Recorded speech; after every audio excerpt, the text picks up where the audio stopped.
All right, thank you, everyone. Item number 2, approve the agenda. Is there any additions or deletions to the agenda circulated? Councillor Allen?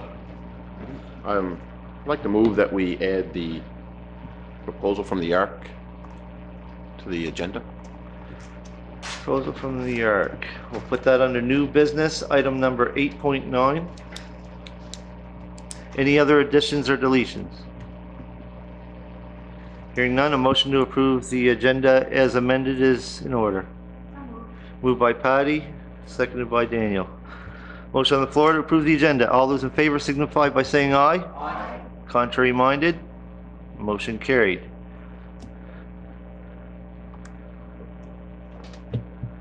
Item number, sorry everyone, my computer's deciding it's wanting to move on me. Item number 3, declaration of conflicts of interest. Is there any?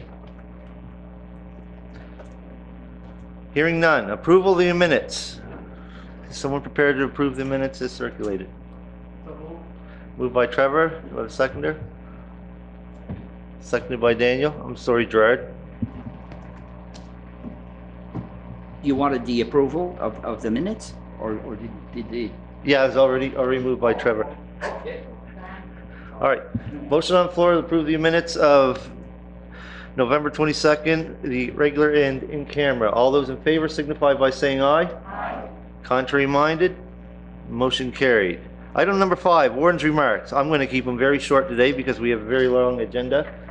I was very happy to see the large crowd we had here at the Municipality of Yarmouth's Christmas tree lighting over the past first of the month. I was also very happy to attend the town of Yarmouth's Christmas tree lighting, and also I went down Sunday to the Municipality of Argyle's Christmas tree lighting. All 3 events were very well attended, and it was nice to see the same people at all 3 different Christmas tree lightings, and it just goes to show that there's a lot of spirit in the community, and it's something that brings a whole lot of people together. And speaking of that, one thing that I mentioned in the remarks during the town and our own municipal Christmas tree lighting ceremony, we also must make sure that we get out there to see the shut-ins, the elderly that can't get out, and also help out with some families that don't have as much as each and every one of us. So just keep those people in mind, and I wish everyone here a happy and safe holiday season. Item number 6, business arising. Campaign to protect offshore Nova Scotia from November the 27th regular council meeting.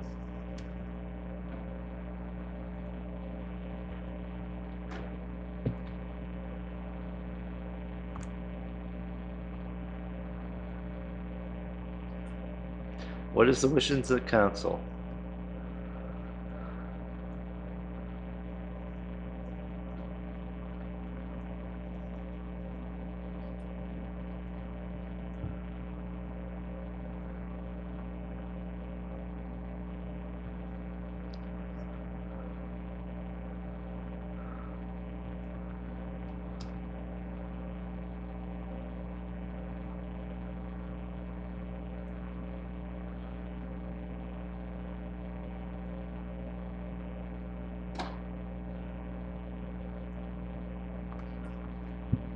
Councillor Allen.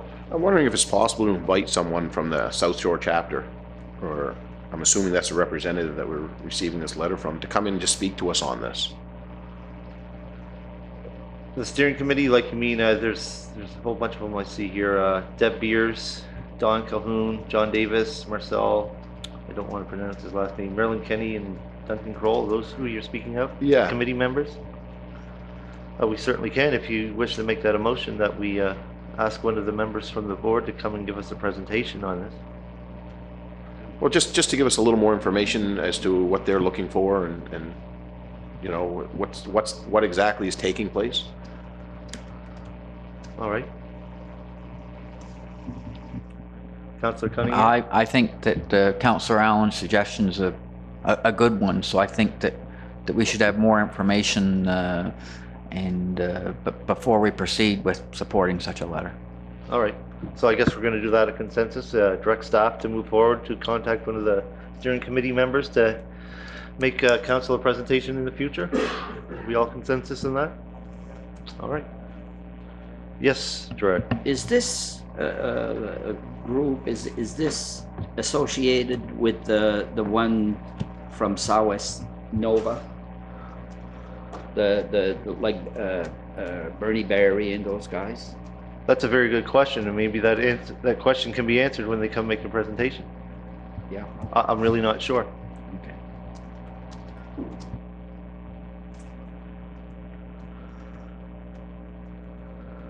All right, item number 6.2, a response from Dr. Bethune, Re-Cancer Clinic in Yarmouth. And you all see that in our agendas, and also you see the letter to Dr. Bethune and the letter from. So, as soon as I can get it open here.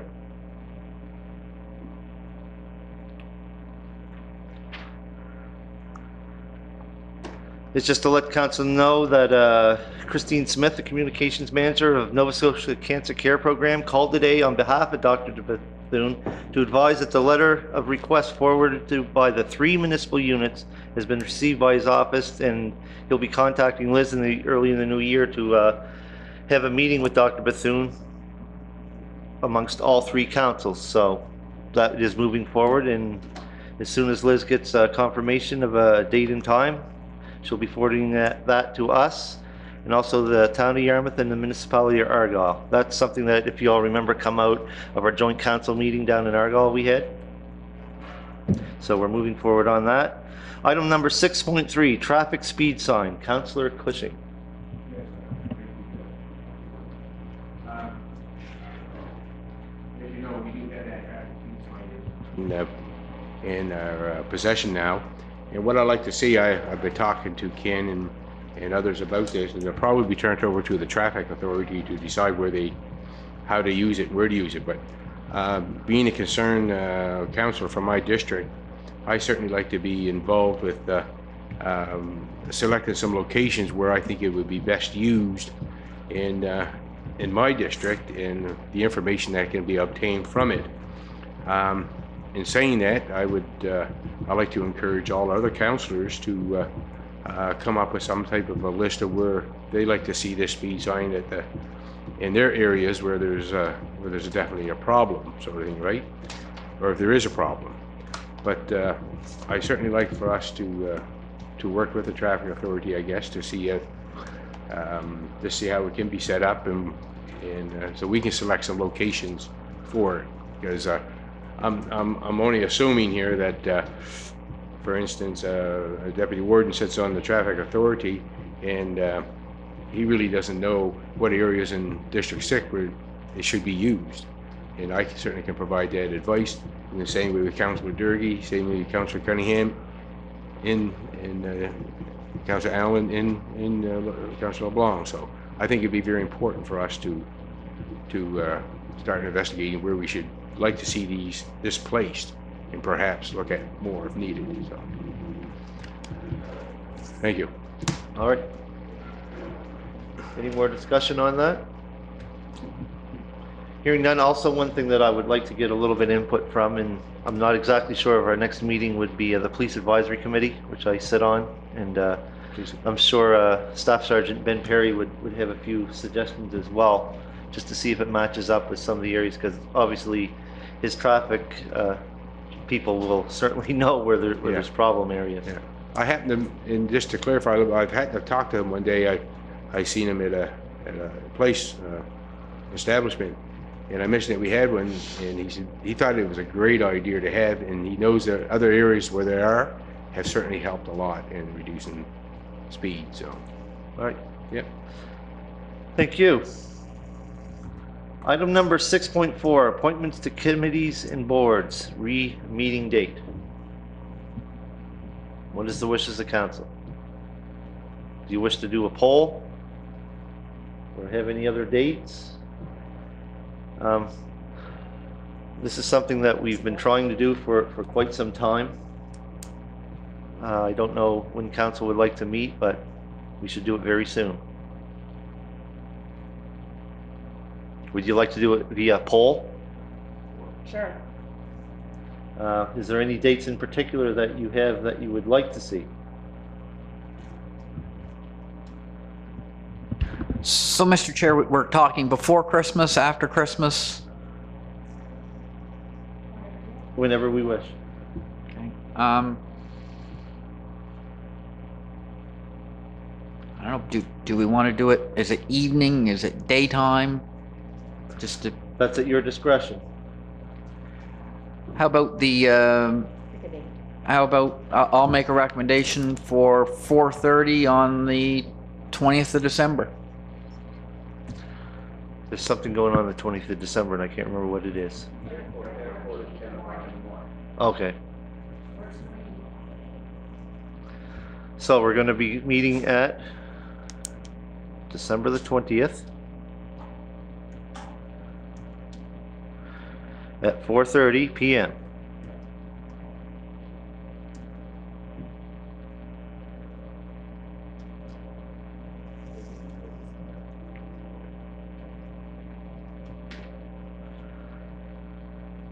Sometimes that's a lot harder than that.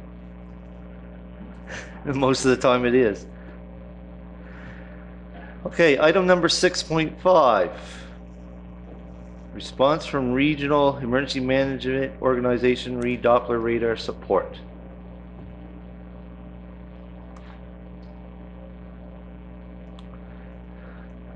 As you can all see, the Municipality District of Yarmouth has been moving forward on our Doppler radar, or lobbying the federal government to getting a Doppler radar situated somewhere in Southwest Nova, and it's not just necessarily the municipality, but it's something that we've been lobbying all of Southwest Nova about. And you can see that we got a letter here from the Regional Emergency Management Organization, which comprises of the District of Lunenburg, the Municipality of Chester, the Town of Lunenburg, the Town of Bridgewater, and the Town of Mahone Bay. So we also have support from the southern and eastern region of the province. Trevor. Sorry, Gerard is up, I guess. No, I just wanted to let you know, I don't know, but CBC called me on the Doppler, and they interviewed me for quite a while, and then I said, there's a guy that knows a lot more than me, and I directed him to Daniel, but he was fishing, so I don't know if they called you or not. Oh, they did, okay. Okay.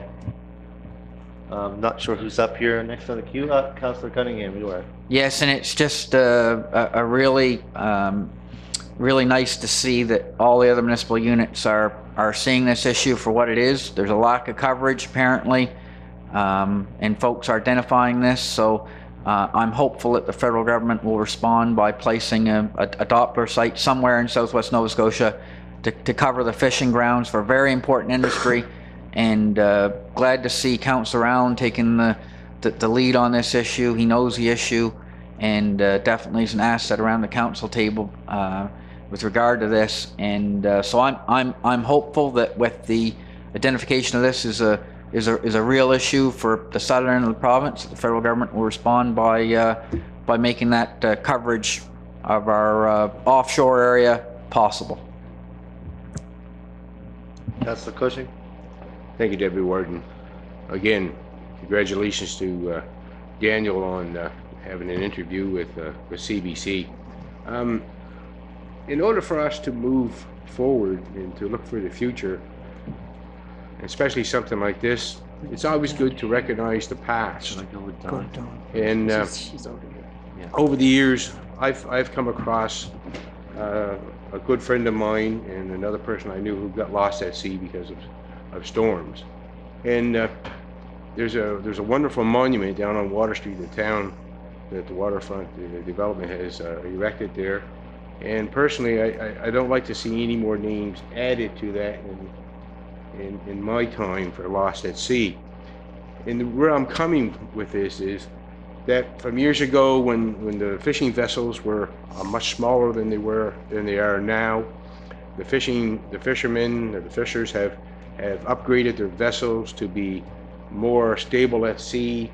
The rules and regulations, which Daniel had alluded to at another meeting, have become more stricter for more safety aboard the boats.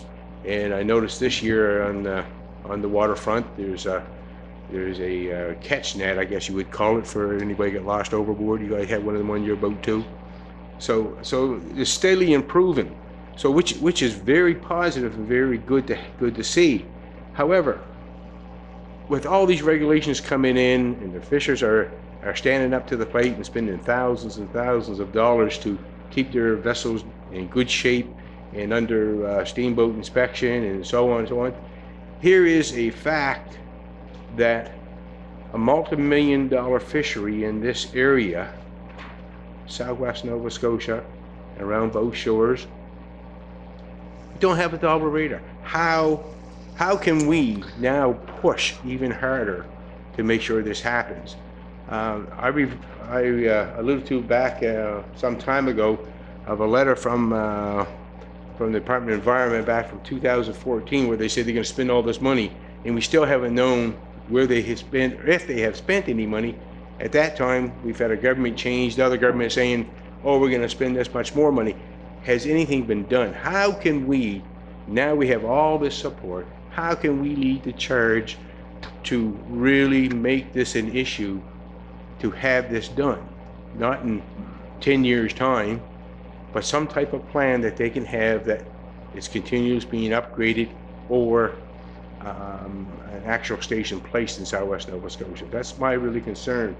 And leading back to history, and I'll bring this one particular incident up that we all recall a few years ago about the Miss Alley, who lost 5 young crew members during a storm at sea. And if anybody's ever read the book, they'll see that the skipper was talking to his father, and his father was saying about the storm coming where he wasn't much. Perhaps, I'm not saying this would have happened, but perhaps if they had the proper radar, weather information at that time, maybe those young lads would still be alive. Maybe, I don't know. But anyway, so it's so critical to know the past, the present, what's going on right now with the fishers are really improving their boats and following the regulation. But the future is we have to have that double radar down in this area to make it safer for all vested interest in the fishing industry. Thank you. Thank you very much. If we all remember that, I was actually talking to our MP Colin Fraser the other day, and he's working diligently on making sure that we have a meeting with Environment Canada officials. So that's not just between our council, that's also another issue that come up in the joint council meeting we had with the town in Argyle as well. Okay, item number 7, presentations. We're going to jump to item 7.2 to Don Houston since he's here.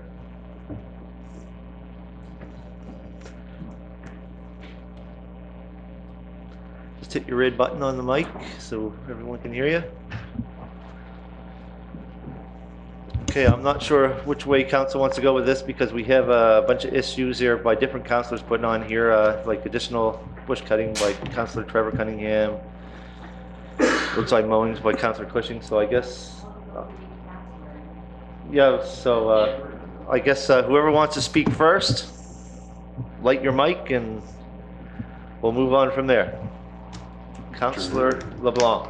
Good morning, Don. How are you? Gerard. Good, thanks. That's good. The system that you have now, Colin, Sydney, I really like that, because they have assured me that that you're getting the messages.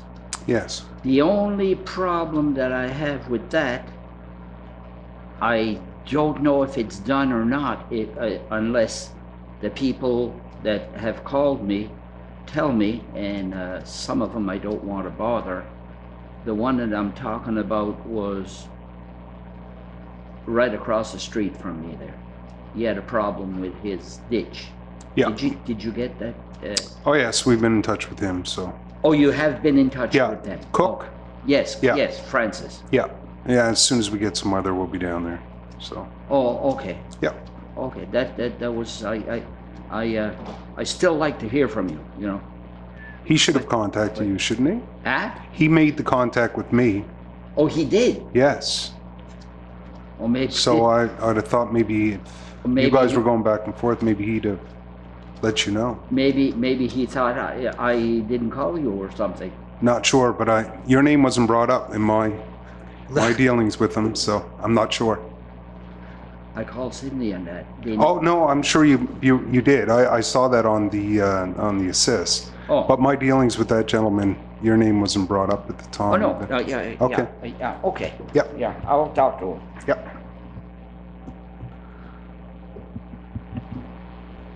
Councillor me. Durkee.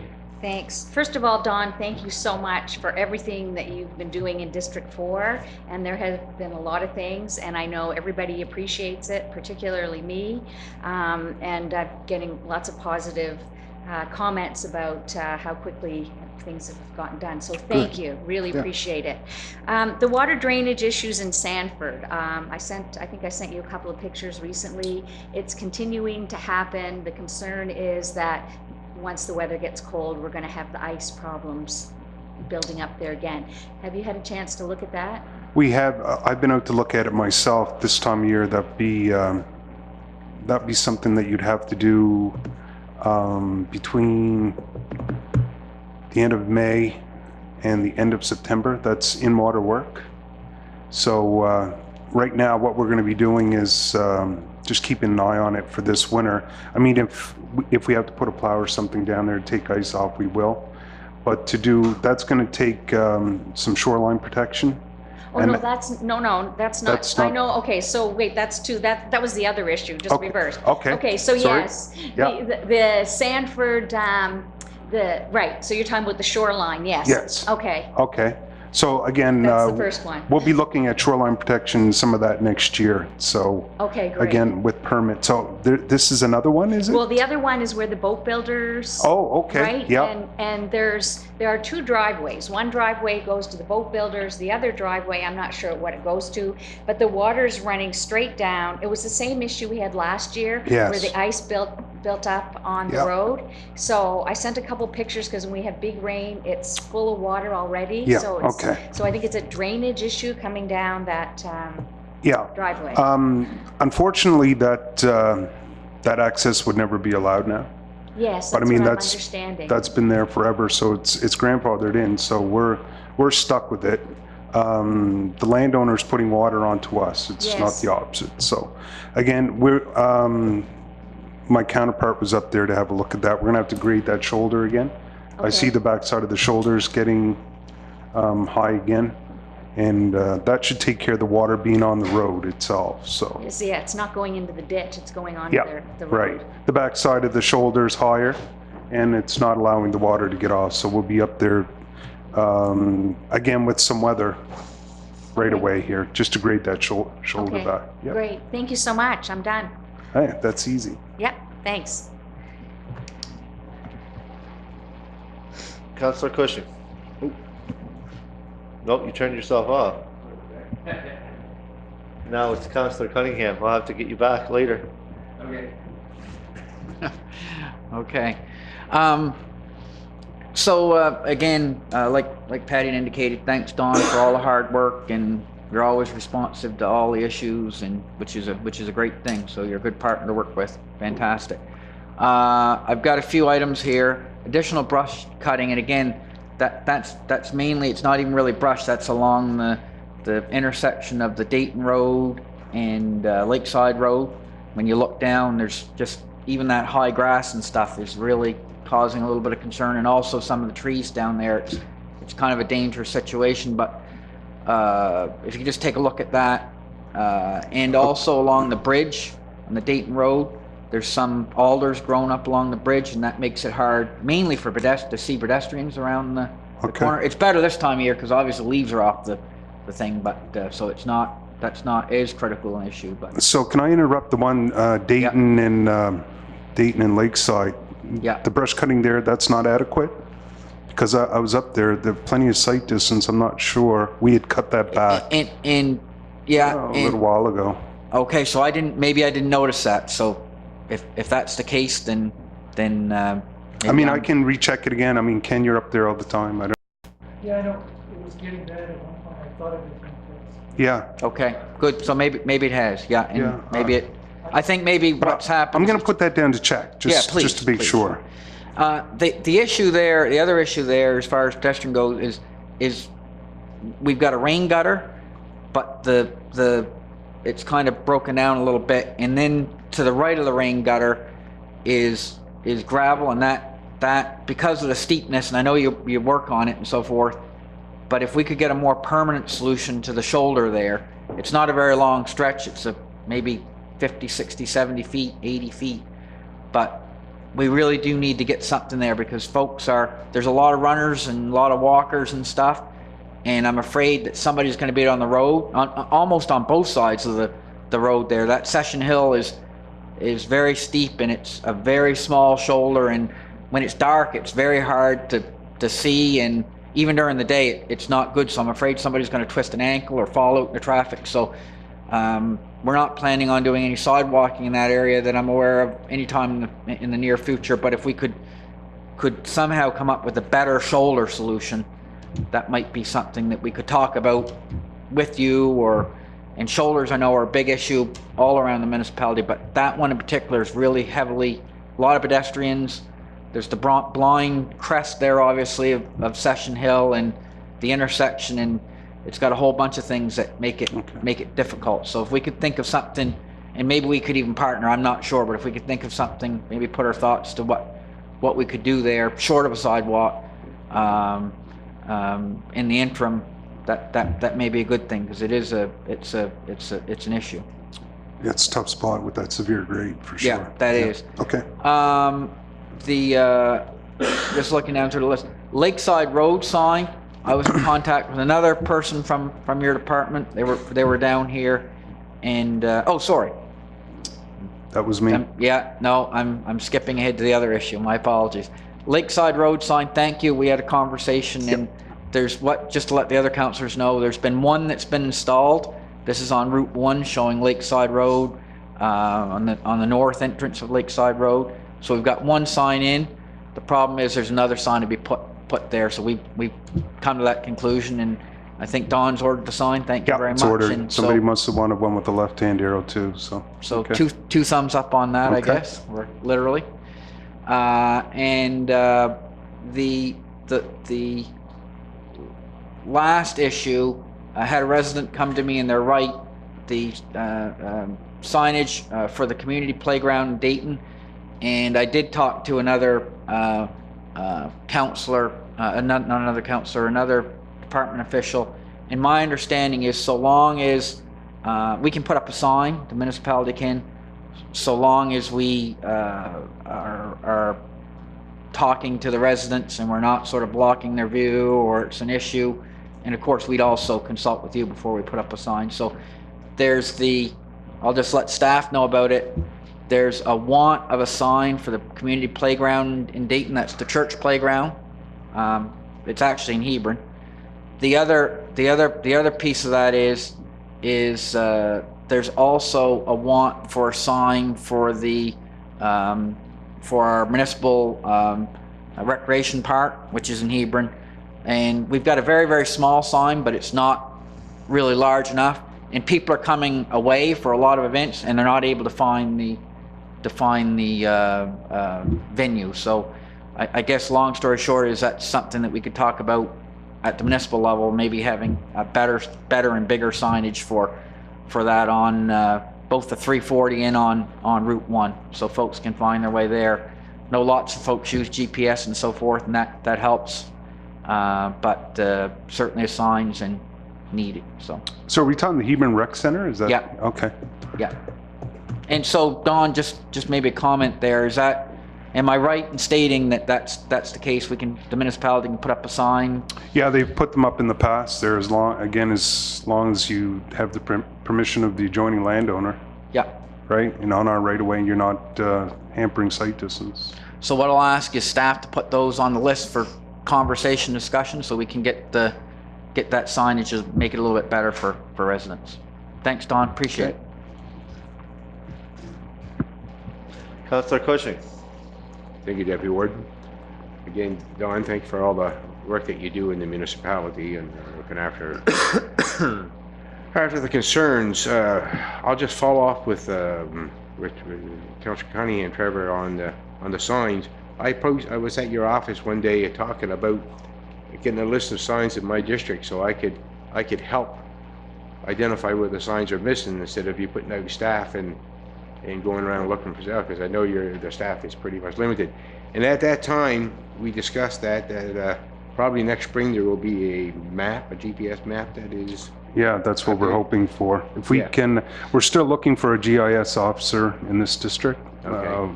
We haven't had a lot of success with the competition so far, but Yeah. we're hoping for somebody to be in place there right away. because I'd be more than willing to, if I had a list of signs where they're supposed to be in my district, I certainly wouldn't mind driving around and seeing if they were there or not, and providing you that information, which would help your staff out a lot instead of them doing that, number one. So that's where we are on that. But next, we brought it up, the subject of last fall, about the litter concerns along Lake Milo, how the litters or the garbage is blown underneath the rail onto the lake in the wintertime and blown across the lake, which is quite unsightly at times. But this year, the brush hasn't been cut along there, so one of the residents in my district said, well, there's not going to be a problem this year because the brush is not being cut. But in saying that, have you ever looked into see what if we could put another rail along on that section to keep the garbage from blowing into the lake, or some type of trap to keep the garbage from going into the lake? Probably wouldn't be something we'd be very interested in. Trap for garbage is also trap for snow. Yeah.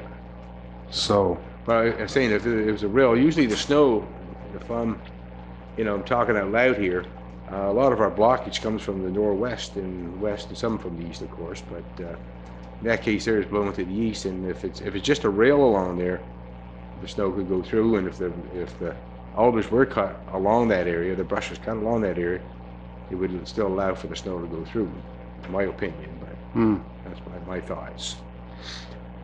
So maybe we could talk about it more. yeah, we could. So we're talking cosmetics here for garbage. That's the reasoning Yeah. for it? Yeah.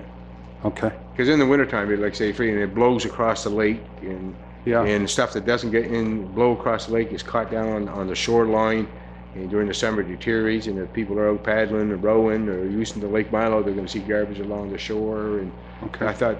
I think this would just be a way to alleviate some of that refuse being put into Lake Milo and across on the other shore. Yeah, we could discuss it. Sure. My next one, the roadside mowings, and I've talked to you about this and others about this concern, and I understand about the manpower in order to do all this, and there is a lot of roadside mowings that have to be done. However, there is, and I'm talking District 6 again, there are a few areas in my district, and I've identified them to you, and thank you very much for taking care of the problem, that if I could, again, make a list of these areas that are blocking sight of traffic turning across the road, across the highway, then I can give you that list, and because mainly it's just a brush cutter that needs to be going in there and knock it down. So, and when you get the other grass and mowing, I like to have see it done earlier, of course, but the safety concerns is the ones that they should be dealt with I agree. at the Yeah. soonest. So Anything I like can certainly that, provide you that. yeah, for sight distance, that's something we get on right away. I Yeah. mean, we have a set schedule for the mowing part of it. Yeah, and that's That's going to be what it's going to I'm be, hoping we can but do about that. like if there's a problem with an access or Yeah. intersection being covered Mainly over, that's- then we'll mainly get that's at that what it right is. away. Yeah, Mainly that's what it is, yeah. yeah. Lastly, it's not on my list here, but it's come to my attention several times. Last winter, we had a large tree that blew down between the Civic numbers 431 and shoot, what's the other one? Anyway, being south on Overton Road. That large tree blew down, and I believe TR come in and cut the tree up and push it into the ditch. Local residents come in, cut up the wood. They took the wood for their own use, but there's a huge stump left in the ditch, and just wondering if we could get that removed at some time, or make arrangements to have it moved from the contractor or whatnot. So, and I think that's about I don't think anybody else wants to listen to me talk about anything else, so I'll move on. So, thank you. Hey, Don. Hey, Thanks for coming in. I really don't have much for you, I guess. Pickney's Point, great. Did a great job on that shoreline. Is there any okay. plans for anything more down there in the future, the next couple of years? Are they looking at trying to protect a little more of that line because it's going to erode from shore on each side? It's going to start. Is there any plan to do anything with it, or are we going to wait and see what happens? And It's more of a wait and see right now because anything else that we would do now would be a huge capital job. So on our end of it, the maintenance part of it is going to be more keeping an eye on it. I'm sure down the road we might be looking at, yep. looking at some of the barriers there, but Okay.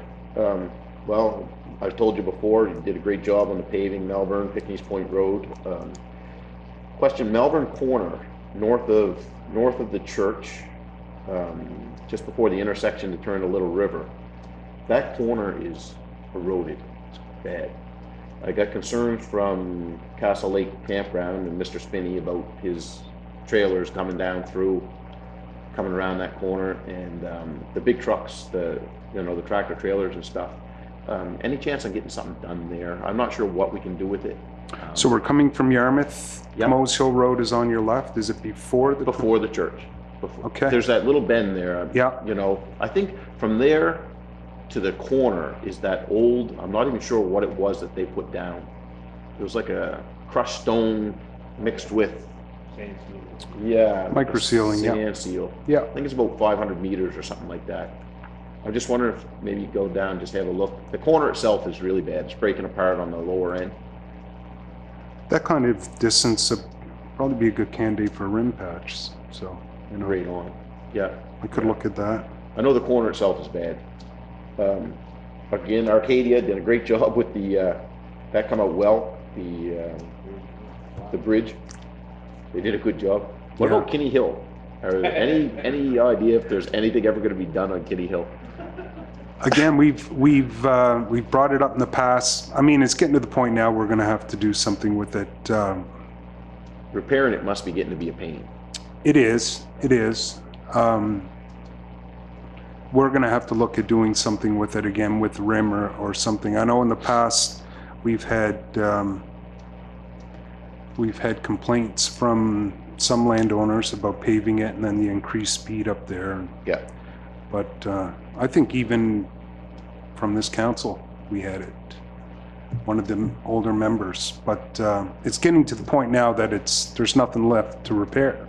No. Cold mix being brought in to cold mix, so it is definitely something we're looking at. Especially where they just done the bridge. Yeah, And it makes it look worse. It for makes sure. it look even Yeah, worse. I've had a few calls on it. Yeah. And Pleasant Lake, is there anything down the pipe for that area where those dips are? Not that I've heard. I know it's on the priority list, but there's nothing on the 5-year plan for it. Oh, super. All right. So, All right, well, I guess, like I said I had more than I thought, but anyways, no, thanks again, Donna. okay. Everything is looking great down our way. So for the, I just get a hold of you for the paving one there, Melbourne Road? Sure. Perfect. Sure.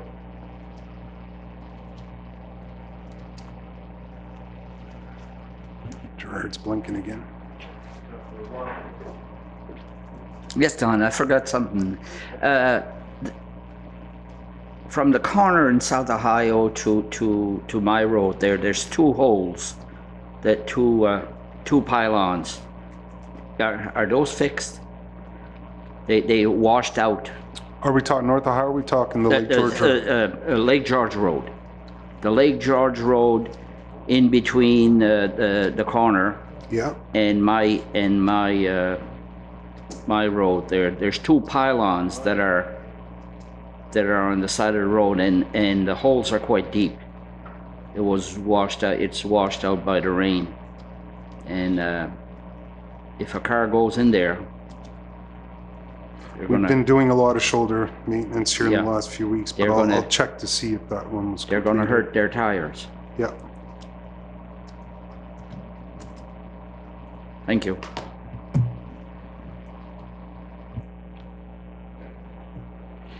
Anything from staff? Anyone else? I guess it's me. Donnie, I have only two things, believe it or not.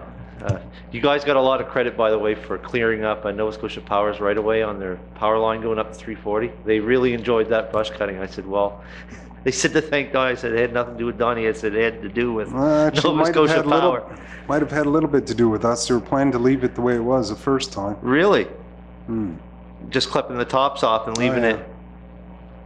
Well, anyway, it's nice to see the machines up there. Now you can see. It's Yeah, just so like we can almost take a another little credit. roadway. We'll take it where we can, right? Well, then thank you for that. Road signage. One road sign is missing coming down the 340 by the store where you guys park your plow. Yes. The sign that signals where you're going, the 203. That sign's missing and in the ditch. Is that a blue sign, 203 with an arrow? Is that? Oh, it's in the ditch? Yeah, it's in the That's ditch. easier. Okay. It's in the ditch. It's right where you guys park your plow at the store. And also, another thing, people's been complaining to me about off and on, where I work in Tuscott, is when you're coming off the 103 and turning on the hard scratch road, you were trying to turn left to head towards your garage Yeah. and head towards Stars Road. People can't tell if people's turning left or if they're continuing on down the hard scratch. Apparently there's been a couple close calls here in the past few days again. I guess the problem is they tell me is they can't see when they're turning left if there's any traffic continuing going straight. There's a turning lane there. Yeah, but the turning lane is obstructing the view of cars still going straight, and that was their complaint there. I said, well, I'll bring it up to you. Yeah, turning lane should be made longer, or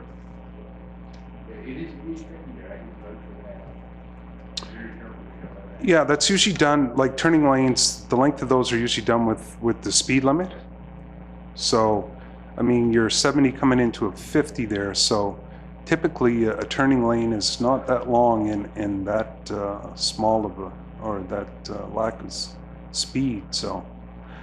well, isn't that a 70 turning into a 50 there though? 70 coming from Greenville Way into there, yes. Yeah. 70. No, but I'm talking 50's in about front. I'm talking about turning left heading towards your station. If you're on the Yeah, 103, That's what and I'm people talking coming, about. That would be a 70, coming from the SPCA going towards town. That would be a 70 at the highway itself, turning into a 50 just before our first driveway. Yeah. So, and the 50 would be probably the start of that turning lane. And like I say, they're usually done, the length of those is done with speed limit. That's the reason for it. Okay. But I mean, I can look at it, but traffic's still got to know that, you know, just because they don't have their blinker on or something too doesn't give you the Well, right to- that might be another problem too. People don't have their blinker on. Yeah, and then- there's lots of, I'm on that highway all the time myself, so. Yeah, seems to be a lot of lack of common sense half the time. Anyway, I know you guys are getting geared up for your plowing season because I see plow trucks sitting and waiting for the snow, and hopefully we won't have a lot of ice. I don't mind the snow; it's the ice that I mind. I agree. And I've had enough already. yeah, I'm sure you have. Yeah. There's a lot up to 340, believe it or not. Yeah. As I'm sure you know, because it was funny. You hit the Brazil Lake Road, and then once you hit that, it was just like a light switch. There was no snow and a whole bunch of snow. So. Yeah. Well, hopefully everyone's safe this winter, and your plow truck drivers get a lot of room from the oncoming motorists, which they don't seem to give you very much. It's true.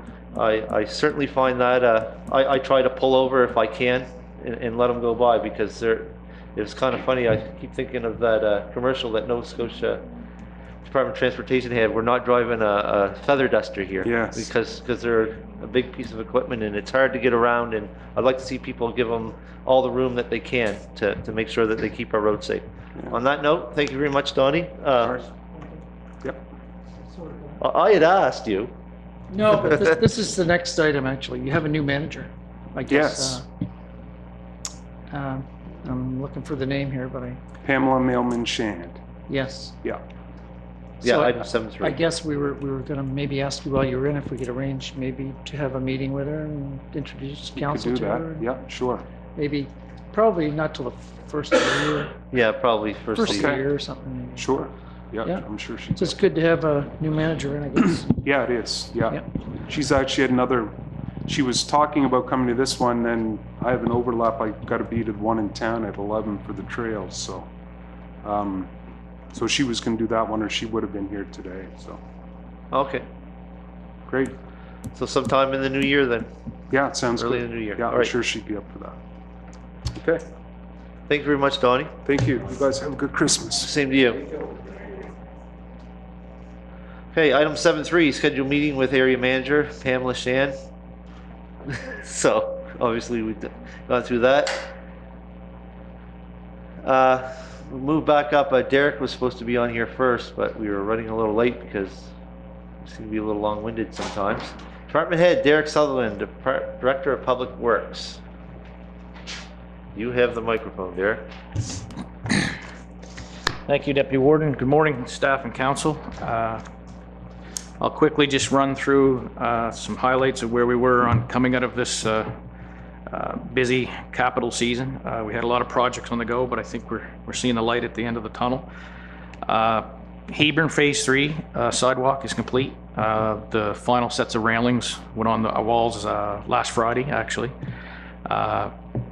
That project was a bit complex with all parties involved.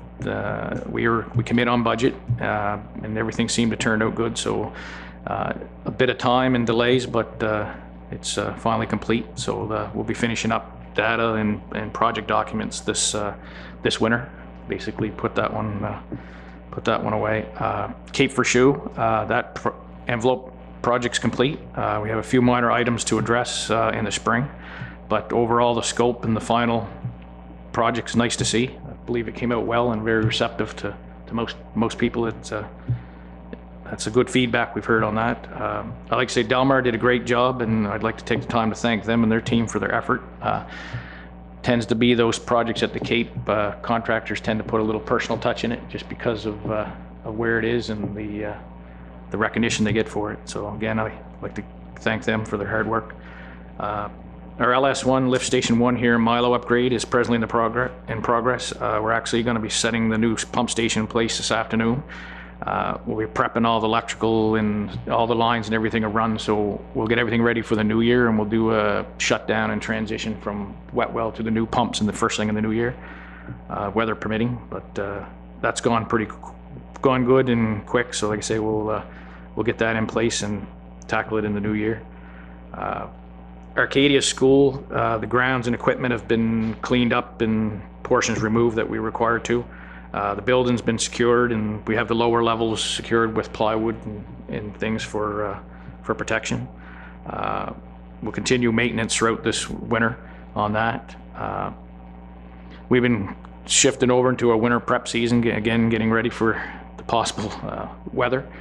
We pretty much got everything buttoned up and repairs and stuff done. So we got most of our summer, fall equipment's we've moved that around and winterized stuff that we've leaving outside and found for storage and things. So we're pretty much moved ahead with basically getting ready for the winter season. We've started some work in the business park as far as clearing some of those overgrown lots. John will continue doing that through the winter if weather permits. Frozen ground's better in there with the machine. We can get on it and clean stuff up a lot faster when it's frozen. So we'll work on those. We got a few lots cleaned up that we're going to use we're going to move some material fill there and use to level up those lots from some other areas. In-house, presently been working, again, finalizing mainly project documents and stuff from these other projects. And again, when working with the asset management that's coming down the line, I was in Middleton last week for a very informative session with the province on that. Attended a webinar with some councillors last week, bringing council up to speed on what's coming with the asset management project. Also met yesterday again with another meeting with Construction Safety Nova Scotia for basically bringing the municipality and not only our public works on side, but as a whole, the municipality as far as our safety requirements and stuff. So we're moving deeper into that. We're presently looking at starting our comprehensive hazard assessments of all the properties and different things we own within the municipality. So that'll be ongoing through the winter. Again, there was, I've completed 3 courses in regards to that, so we're pretty much another one more to go in that, and then we'll be moving into more of the detailed paperwork of that. Basically, I know you're running a little bit on time, so I'll open up the floor and maybe councilors and staff may have some more questions.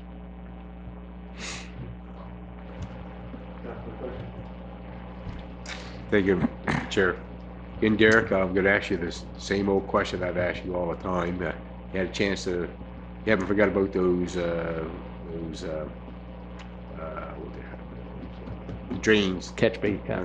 Catch basin. Catch basin. Right, thank you. Yeah. Down on 304. No, haven't forgot about them. We'll, again, knock on wood, as this weather stays half decent, we'll start using those projects as fill-ins for the guys. Just want to. I've got a couple in South Ohio I still got to do yet. Yeah, too. no problem. Thank you. Yeah.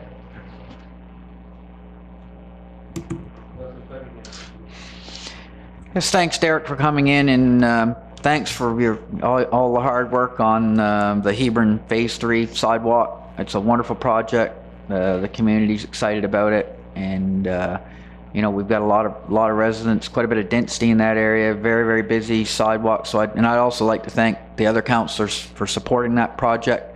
It's important for the entire municipality to have sidewalks, to have shoulders and so forth. You know, the way they should be. And you know, I believe as a councillor that there are sidewalk projects in my district and other districts that will need to be completed over the next number of years. So again, that was a fairly costly project, supported by gas tax dollars. So we've got the funding to do these types of projects, and you know, over the longer term, I'd like to see us develop a plan to definitely, you know, get at the Greenville Road, get at you know, that very, very busy stretch on Route 1, you know, our commercial area, you know, address the issue in South Ohio, address the issue in Port Maitland, you know, small. So there are sidewalks that need to be done, and for safety sake primarily. It's also nice the ability for people to get out and walk and you know, to get the shops and those types of things is important, but the safety aspect is really the critical aspect of this, and we have a lot of areas that are still not safe, so we've still got more work to do. But thank you. That was a very, very challenging project in terms of its complexity, and able to work with the community. And thanks to all the residents for, you know, allowing that to happen. You know, some of that had to happen on people's private properties. So anyway, the community pulled together and we got it done as a municipal unit. So again, thank you. Very, very good job. Yeah, again, like I said, a lot of these projects now involve a lot more other areas, including like utilities and easements and things like that. So timelines take a little more to get things off the ground now. So but like I say again, overall it turned out well at the end. Once we got moving, it was fine. It was a little bit of the more or less, I'll say, the paperwork more than the actual construction that took the time. So.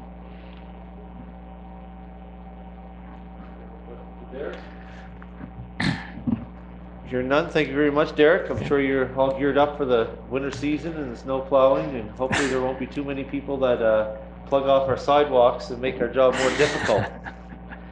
Because we certainly see that out there every once in a great while. Yep. Again, like I said, we seem to have a good relationship with TIR as far as again, like I say, we have to follow behind him in a lot of circumstances, because it would be the typical cartoon you see where the plow pushes it one way and we push it the other, but sometimes that's inevitable. But we tend to work with them a bit. We wait till we know when they're passing, and we try to work behind them. So absolutely. Thank you very much, Derek. Thank you. I'm sure you have a lot to do.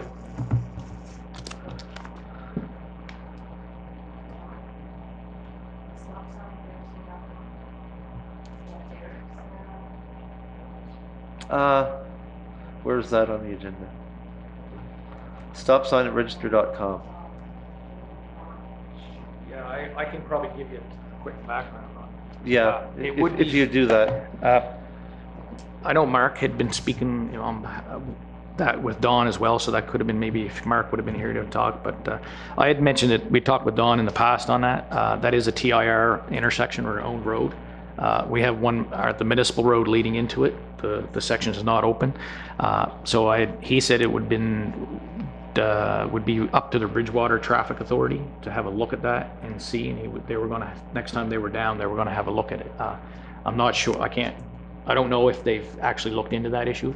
Again, we felt that depending on how their regulatory would require it, would it be a three-way stop, or would it be a yield one way and stop, whatever, we would kind of, if it required a stop sign on our side, we'd put our stop sign basically. So we kind of need their input, highways, into what needs to be done there. But the ultimate decision, I think, is up to their traffic authority. But, Okay, yeah.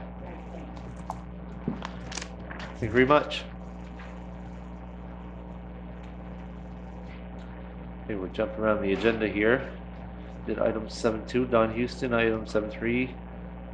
Item number 7.4, connection to King's Transit.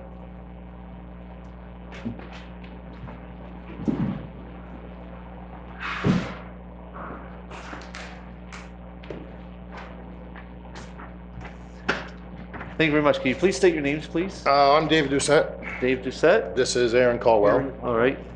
I got a little presentation I'd like to read to you all. Thank you all for letting us come and do this. It's not very long, but there's a lot of information in it. 14 years ago, Aaron Caldwell was instrumental in bringing the King's Transit bus to Weymouth, connecting from Bridgetown.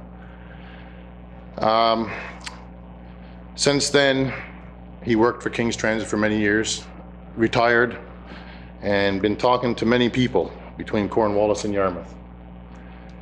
His target had started out to be elderly, the ones that couldn't get out of their homes. But soon he was thinking about more than just the seniors in the area. He also began to speak with some of the younger groups of people. There's many of those around, church groups, different organizations. These conversations always began with Aaron asking what could be done to make your life a bit better. And those that he talked with had many answers, of course. However, there was one common that came up with most of them. There was a lack of the ability for them to get around, to go shopping, to go out with their friends for lunch or even a cup of coffee. They were stuck. This made Aaron start to explain how the transit system above Weymouth works. You can run from Weymouth right to Hants County border. That's as far as this run goes. These conversations continued, and those who listened began to get very interested. More and more people began to get out and about. They were trying the transit. Aaron would ride the transit with them to familiarize them with it. So they went back and began talking with their friends. He asked them if they wanted more business. This is businesses that he approached in the areas. Well, of course, businesses want more business. Restaurants, coffee shops. Aaron then asked if they could offer a special deal. A small or a large group would ride the bus and come to their restaurant or coffee shop. Some of the local businesses actually made special offers to those who traveled in on the bus. They would stay and have lunch, chat, and return on the bus back to Weymouth. This worked well. When it did start, as I said, people were scared. They didn't know how this worked. They didn't know how to get on. They didn't know how to get off. It was all new to them. So Aaron rode with them and alleviated their fears because it was easy. It's a simple system. During these talks, there was also another common question. When will the bus go to Yarmouth? Of course, Aaron didn't have the answer for this, but that didn't stop him from continuing to think about this concern. How to get to Yarmouth was a question which Aaron was going to try and find the answer to. This brings us here today to present this concept idea to all of you in hopes that this would something in this would pique your interest to continue on, to check it out. There's also many people that travel on the current transit bus, which is operated by King's Transit, which finds the end of the southern route in Weymouth at the Foodland. Some of these people wish to get further. They have no way. They want to get to Yarmouth or somewhere in between. Currently, there is no transit system that could keep these people getting to their destination beyond Weymouth. There is also many people between Weymouth and Yarmouth that could benefit by having the same chance to get around. There are many people that can find short rides to places, which is simple to get a quick ride, 5-minute ride somewhere. But when you need to find a ride to any distance, sometimes it's a challenge. These rides are either costly or hard to find. A transit system is a very costly, cost-effective way for people to get on the move. People are no longer trapped in their homes. A short ride brings them to an area where they can wait and be picked up when the bus goes by on its planned route at a scheduled time. This service could have many benefits to communities which it travels through, some of which are a person could travel from Yarmouth to Hants border or almost anywhere in between with a very low cost to them. Another benefit would be for people of Weymouth and beyond to travel to Yarmouth for medical appointments, diagnostic tests, tourism events, schools, community events, community college, and also visit family at an affordable rate, which is important. The cash rate now set at $3.50 on the existing transit system, as an example, for a one-way trip anywhere between Weymouth and Hants border and back. It's a one-way trip. So for $3.50 you can travel a big distance. Sorry, I lost my place. Also, the people from around Yarmouth could have access to things along the route from Yarmouth all the way to past Wolfville for the same reasons and many others. This could increase the access for those who travel to our region to use the Cat Ferry. We have hitchhikers coming that have no way to move. They have to thumb or find a ride. The buses currently in service with King's Transit are fully accessible, meaning that they are capable of having wheelchairs drive right on with the use of a simple ramp that is deployed by the driver. Each bus has the capacity to carry 2 wheelchairs, which are anchored by different means depending on the style of bus. There is also the capability to carry bicycles on a rack outside the bus. This also opens up the system to a large group of people that ride their bicycles to work or just for exercise. A large group of people that might use this service who travel to work in Yarmouth or anywhere along the route. With this group of people using the public transit, it would cut down on traffic, pollution, save on parking in the town of Yarmouth or anywhere. These people would come to a common parking lot along the route and take the bus to their destination and back when they're done. This route could also meet up with the Yarmouth town bus to give further access to those areas in and around the town of Yarmouth. We all know someone who just wants to get out.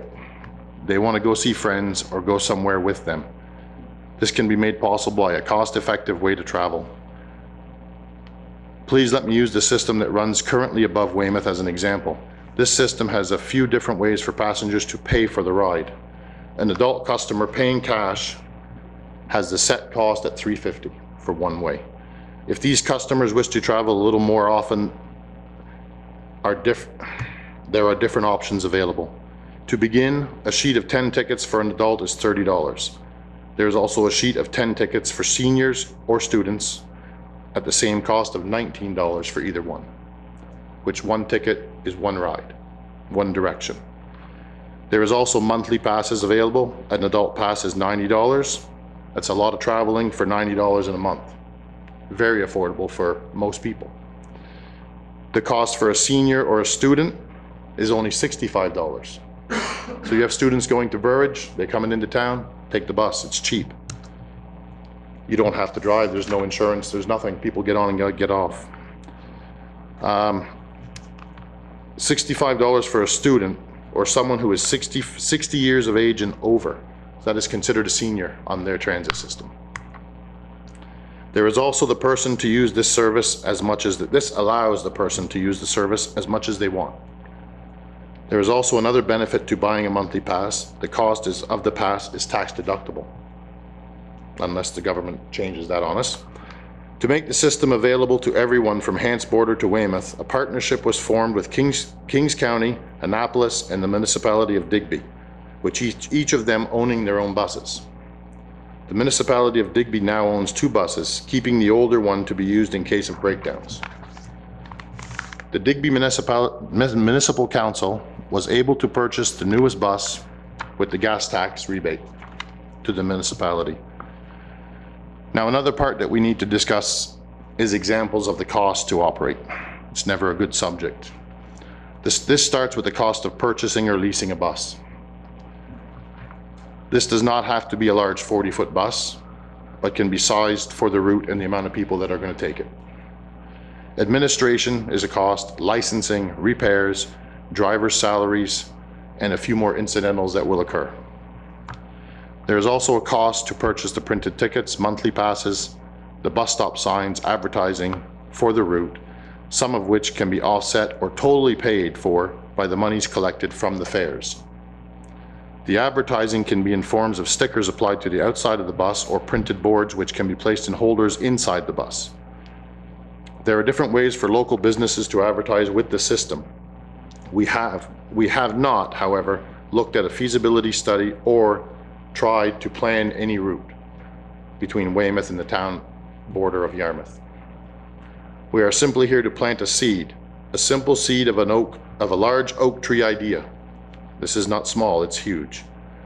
We are hoping to stir your interest to look further into making this link, to help people get out and about, be it a way to work or just a fun trip somewhere.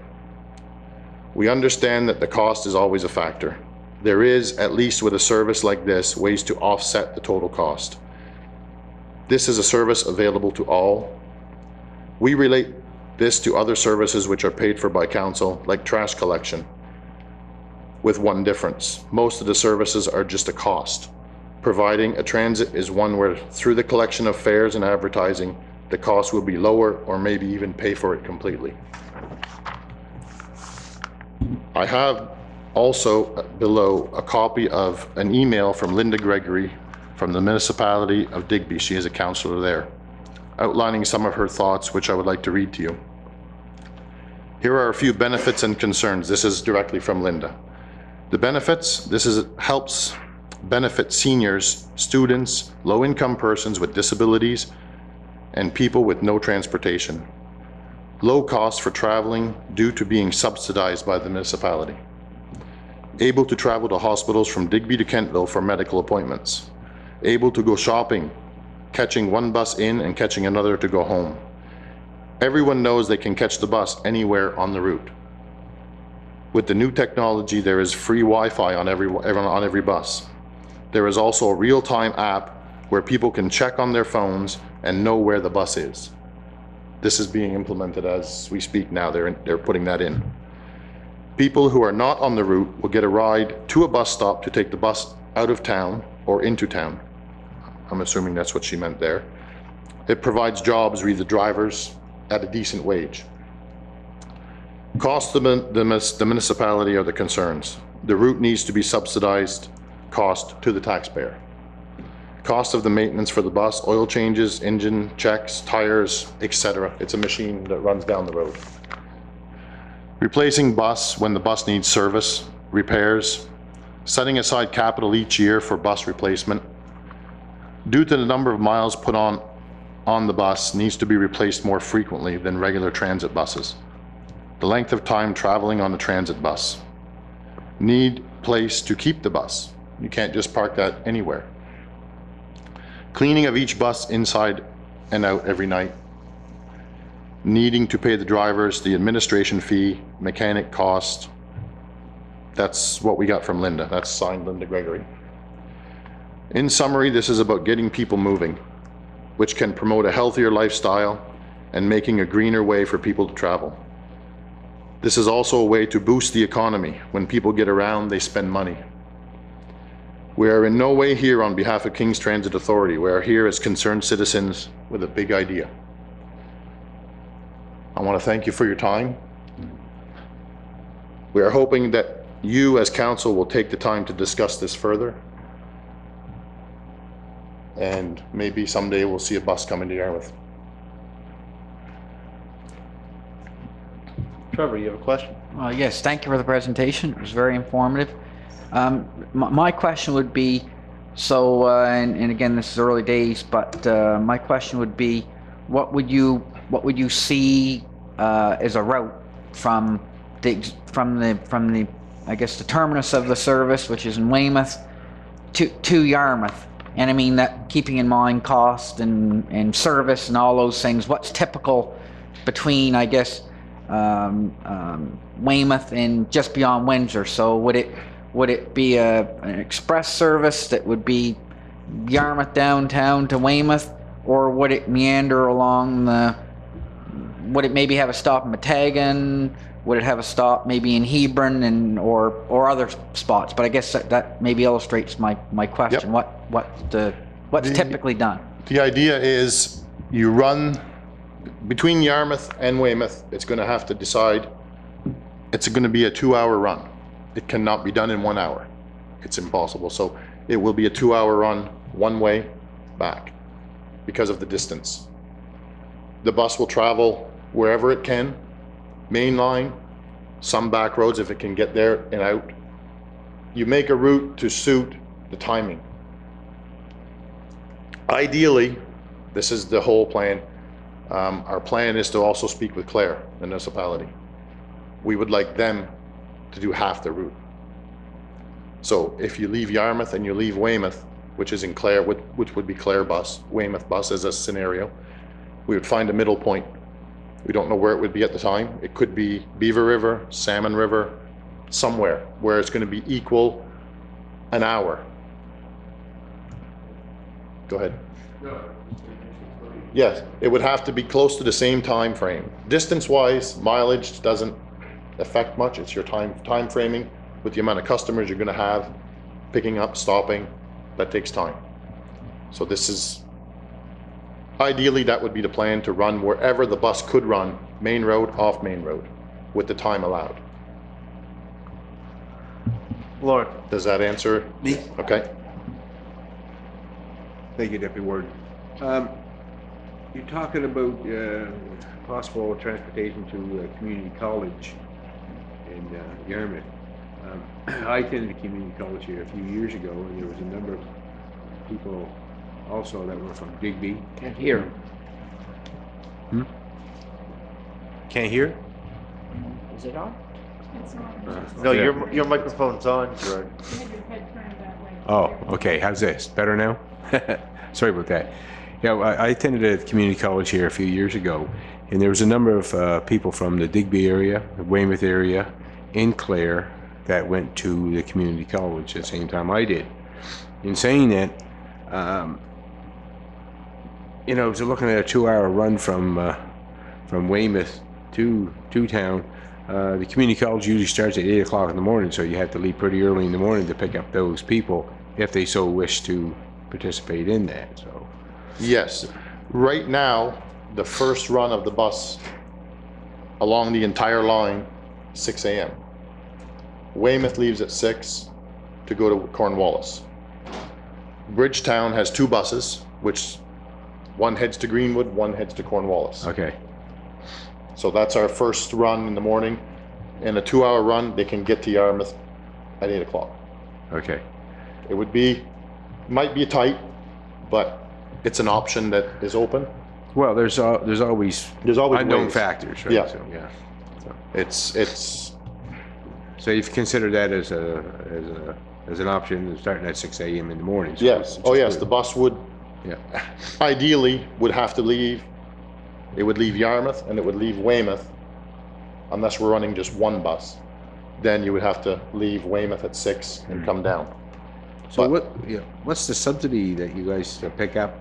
The the municipalities have to pick up a lot of. Yes, that the municipality picks up the tab. cost. Yeah. Basically picks up the tab.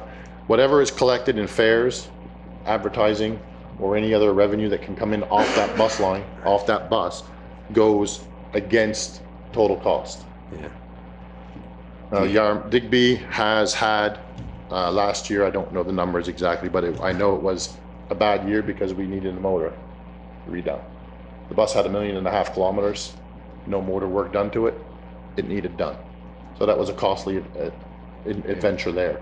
So you're looking at quite heavily subsidized Yes, subsidizing from the it's- municipality. There's many different subsidies available, of course, through federal, provincial, and different ways of buying a bus, running a bus.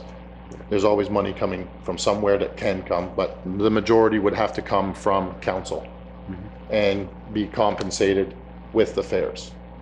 Now, we're not proposing that this happens tomorrow, obviously. No. This is I understand that. this is a beginning of something that we're hoping can continue in years. You know, it might take a year or two to discuss and see, okay, or try to see if it's worth it.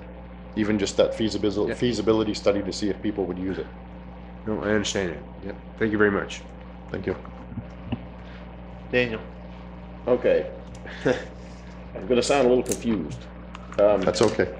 We'll help you if we can. Is this something you're proposing for us to do, or is this something you want to do? No, we want to see it happen. So you're looking for us to create our own transit system?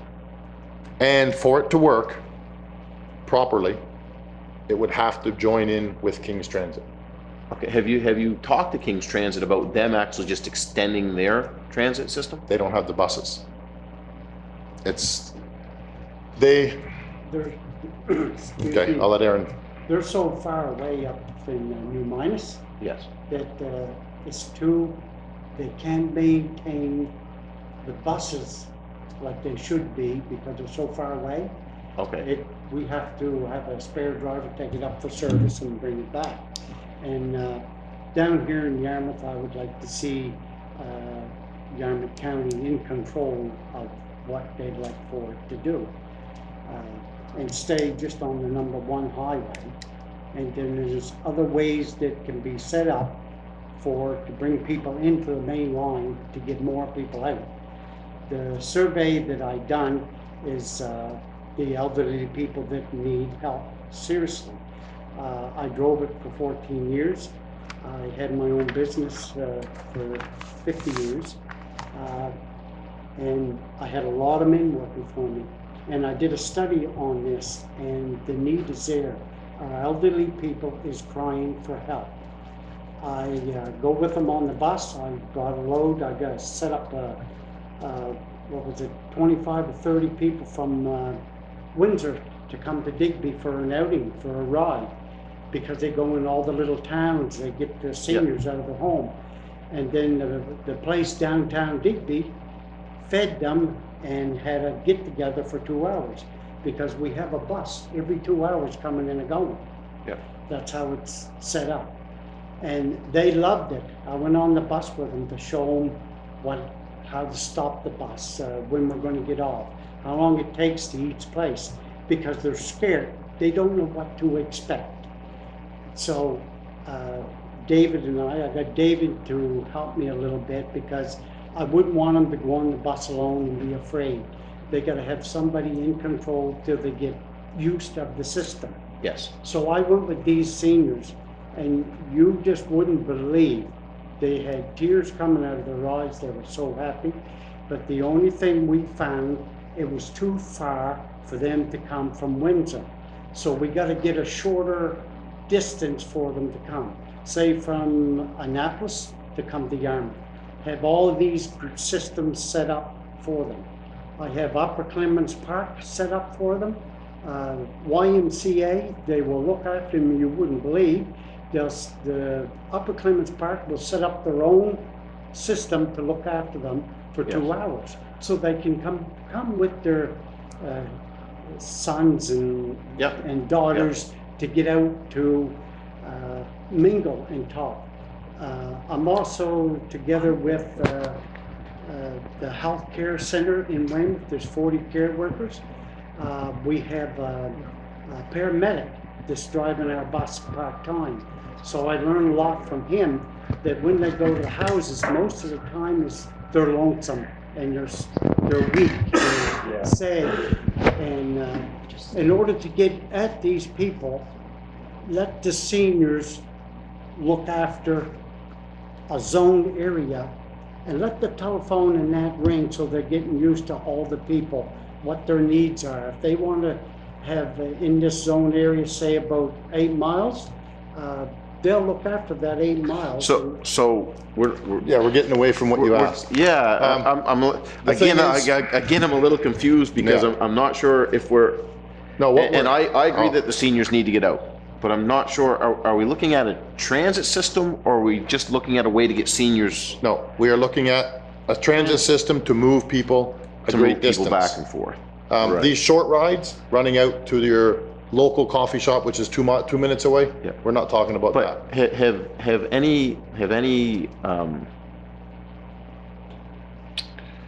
have any transit units other than King's Transit, have you contacted any other companies to see if they would be interested in setting up a transit system as opposed to us taking it on ourselves? It needs a lot of money to run. It needs to operate as a municipal unit, Yeah. looked after by a joint committee. That's why King's Transit looks after these buses as planning the route, scheduling. They do all that. Okay. We're just using them as an example. Yes. Not saying they wouldn't be interested. Yeah, we didn't ask them. We've talked to Steve, he's the boss. Yeah. And He would even come. he would come and talk to you guys if there's interest. If we can get that to that point, yes. Yeah, if we get to that point. But to continue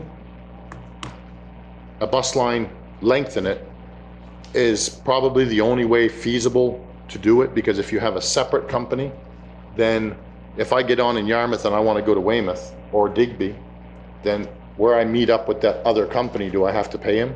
Or is there going to be some kind of agreement that they ride for free the rest of the way? And that's why when you have the bus lines linked all together, it's one unit.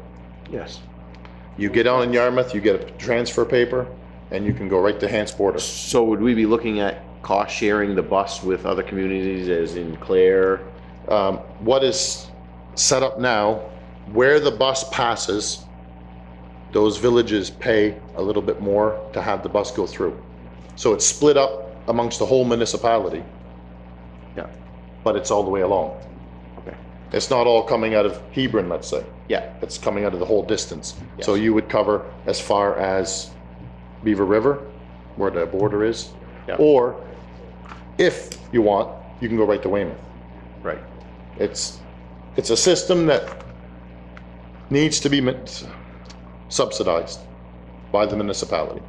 Well, actually, It has, I'm looking at it more as a system that's actually going to be owned by the municipality as opposed to subsidized. well, that's, Because wouldn't you subsidize, if it was a company coming in and they needed assistance? yeah. Maybe The wording would might my be wrong. terminology be wrong? Yeah, maybe my wording is wrong also. Digby owns their own buses. Yes. And we'd have to buy our own bus. Or lease them. You can lease Okay. or own. Digby owns them. King's Transit operates the system. Yeah. Yeah. There's an agreement that was made there and they look after them. Okay. All right. So yeah, it's not a cheap venture, but we feel that there's enough people that we've talked to. We have no paperwork on it. We just talk. That would use it. And there's enough people that would use it that would probably cover most of the cost. Okay. All right. Thanks. Now, of course, there's going to be different, the breakdown is unexpected. Yes. Mechanical things, anything can happen. So that's extras. But the main system to get it operational would be you either lease a bus, buy a bus, and like I said, Digby used their gas tax. Like you mentioned earlier, the gas tax paid for the sidewalks and that. That's what they used to buy the bus, so it was really no extra money out of the taxpayers. Yep. All right. No, well, thank you very much.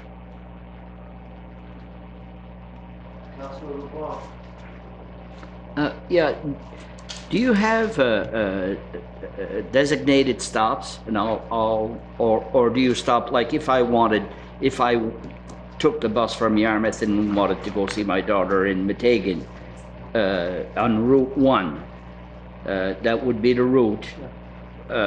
If I have to stop, would you stop at her driveway, or is there Different areas are different ways set up. In Kings County, there's designated stops. There's signs. Okay. In Bridgetown, from Bridgetown to Greenwood, there's signs, but there's also if it's safe. Okay. If she lives in a sharp corner, we can't let you off at the driveway. Okay. because of the safety Yeah. issues. But basically, you pull the rope or push the button and we stop. If Okay. you're standing on the side of the road, you see us coming and you do this, Yeah. we stop. We stop, okay. So you can do designated stops. We have, at this point, I say we because I am a bus driver, Right, we have 3 stops in Digby that are designated okay. as signs. And that's the only places we can stop, because that was the agreement made in the town of Digby, Oh, okay, okay. In the town, in the town. okay. So we stop at the hospital, that is one designated. Yeah, yeah. We stop at the Esso store going down, they call it the Go Store, and we stop at the Scotiabank downtown. Yeah. So in the municipalities, you can stop more, okay. Basically anywhere that is safe to do so. And the bus will be there every 2 hours? It is scheduled, you make one trip one way, that's your first hour, your second hour you're going back. So we say 2 hours because the next time it comes by heading that direction is 2 hours. Oh, okay, So if you go to, like, as an example, I get on in Weymouth, I go to Digby, I want to get off at Superstore. Well, I know in roughly an hour, there's going to be another bus coming back from Cornwallis to take me back to Weymouth. Or 3 hours. Because then 2 hours, it's going back up. And I don't want to go up, I want to come home. yeah. So you either have an hour, 3 hours, or more to shop. Okay, Which- yeah, thank you. Thank you. Council. Hearing none. Aaron, Dave, thank you very much for your presentation. This is something that you probably heard before, but here often ago, but never really. Well, it comes a time when you have to say, well, let's bite the bullet and try something. Because, as you know, there's a lot of people that need to get around. And In the experience that we've got, we feel we're gonna have pretty near twice the people to come this way than go the other way. Twice the people, from the survey that I've done over 10 years. That's all I hear. Yarmouth, Yarmouth, Yarmouth. Yep. They wanna get to Yarmouth. and that's why we're here. And that's why we're here, because of the people. I'm just here for what people I've talked with. Yarmouth, Yarmouth, Yarmouth. Big center. Well, it's bigger than further up. People need to move and travel. I thank you all for listening. Thank you. I thank you for your questions. Yeah. I'm hoping someday we can talk again, Merry Christmas. and Merry Christmas to all of you. I have schedules. We have some with you. schedules, if you'd like, we can leave you the King's Transit schedule. Yes. There's some explanation, but it's easy to figure out. Thank you very much for your time. Thank you very much, Dave. Thank you. Appreciate it. Item number 7.5, Westport Management Inc., that meeting has been canceled here. All right, moving on to new business, item number 8.1, November Development Report, all of that package.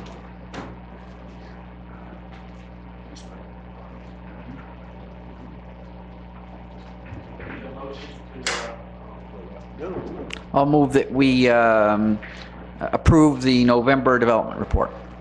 Second. moved by Trevor, seconded by Patty. Report, all those in favor, signify by saying aye. Aye. Contrary minded? Motion carried. Item number 8.2, the Municipality District of Carlisle requesting to coordinate the joint meetings.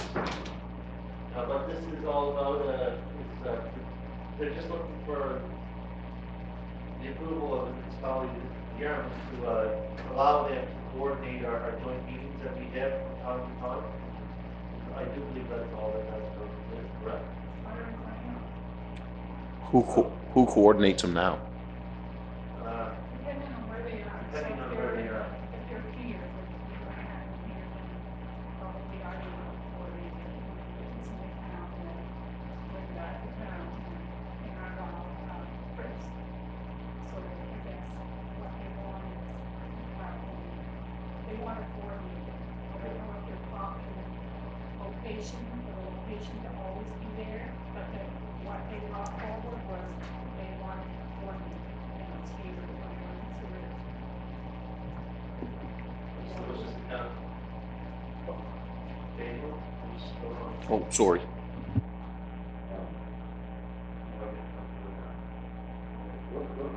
They're not there. Oh, thank you. Is this a request for a regular joint council meeting? Is that what they're looking at, to have regularly scheduled meetings? Do we know or no? That's not my understanding. Okay, thank you. What we could ask is clarification on what we mean by coordination. Yes. Yeah, I personally have no problem, they want to coordinate. It takes, it's one more thing that our staff can do, rather than coordinate for your town, because we all see how hard it is for just us to coordinate our own meetings in town sometimes. Laura? Yeah, thank you, Deputy Warden. And I agree with, I was going to ask the same question that Councillor Durkee did about, was it could be a regular scheduled meeting? Going a bit further, if they want to coordinate, I agree with you, Deputy Warden, also that be less work for our staff, but I'm just wondering if, as long as we could coordinate that, we could be in Argyle the first time, the town of Yarmouth the next time, the municipality of Yarmouth the next time, as long as we could all get a, a shot of our own area, if possible, right? So that's, but yeah, I have no problem. My question was similar to what Patty was saying, so.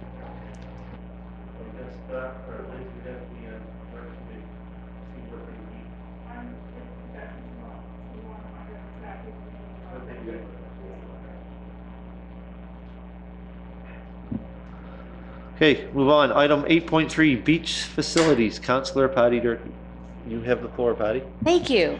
Whereas the Port Maitland Beach and Johns Cove Beach have repeatedly received YASTA awards for best beaches in Yarmouth County, I would like to make a motion to direct staff to start researching the possibility of placing a washroom facility at Johns Cove, and to, number two, to partner with Department of Natural Resources to look at putting in a comfort center at Port Maitland Beach.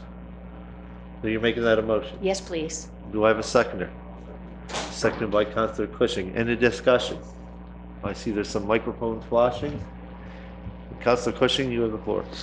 Yeah, just to update you, Councillor Durkee, I've asked some staff to look into some possibilities of change rooms for first Johns Cove, number one, and I've also been in discussions with TIR about property they own on the Lobster Pound Road.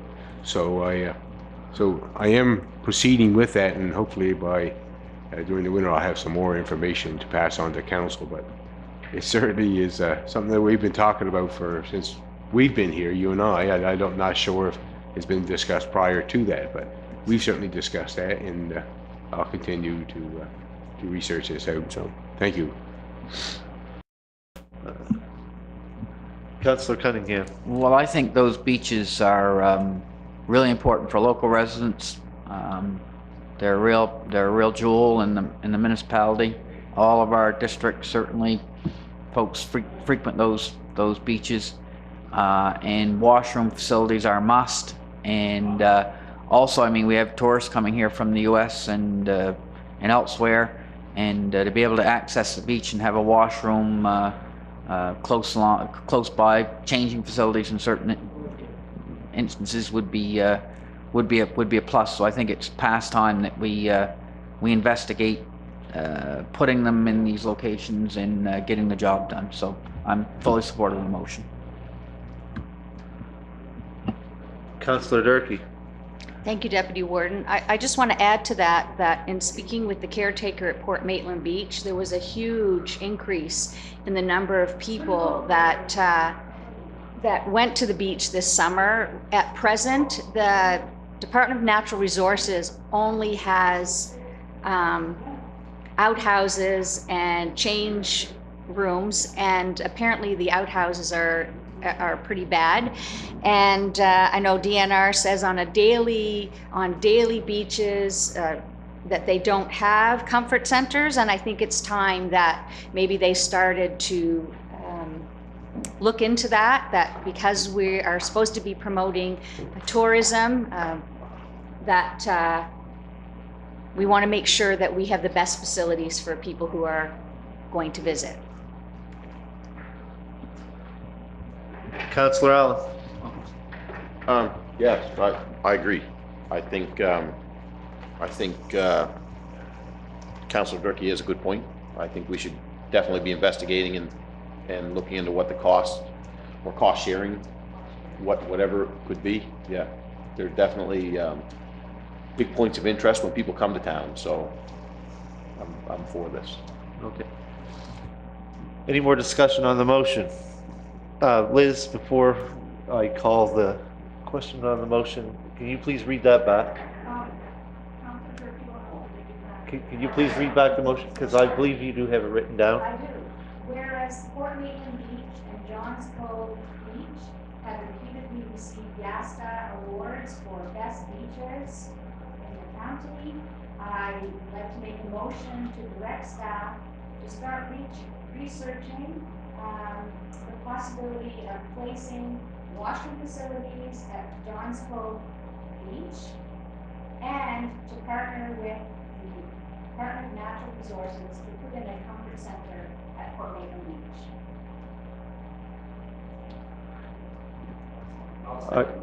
Yeah, that was already made and seconded.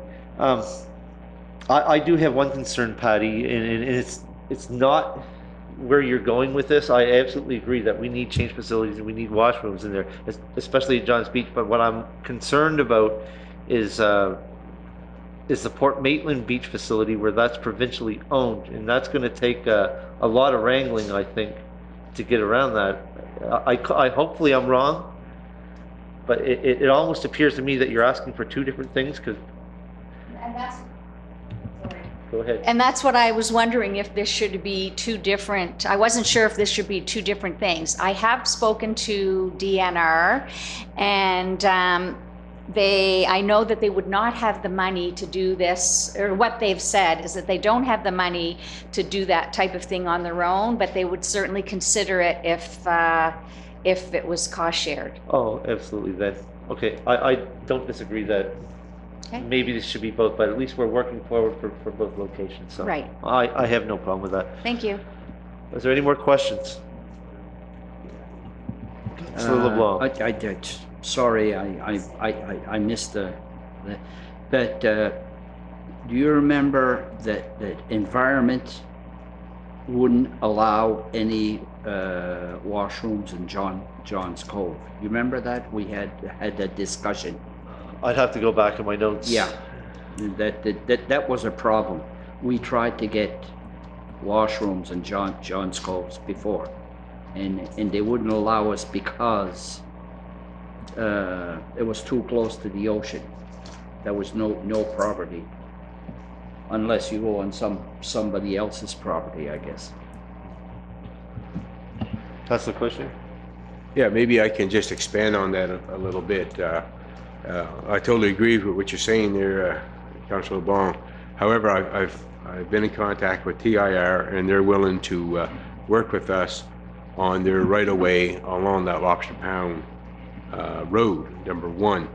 Number two, I've been in contact with a property owner who owns land on the north of Lobster Pound Road. Also, excuse my my wording here, but anyway, and they're willing to work with us also if needed. Number three, we're not looking at a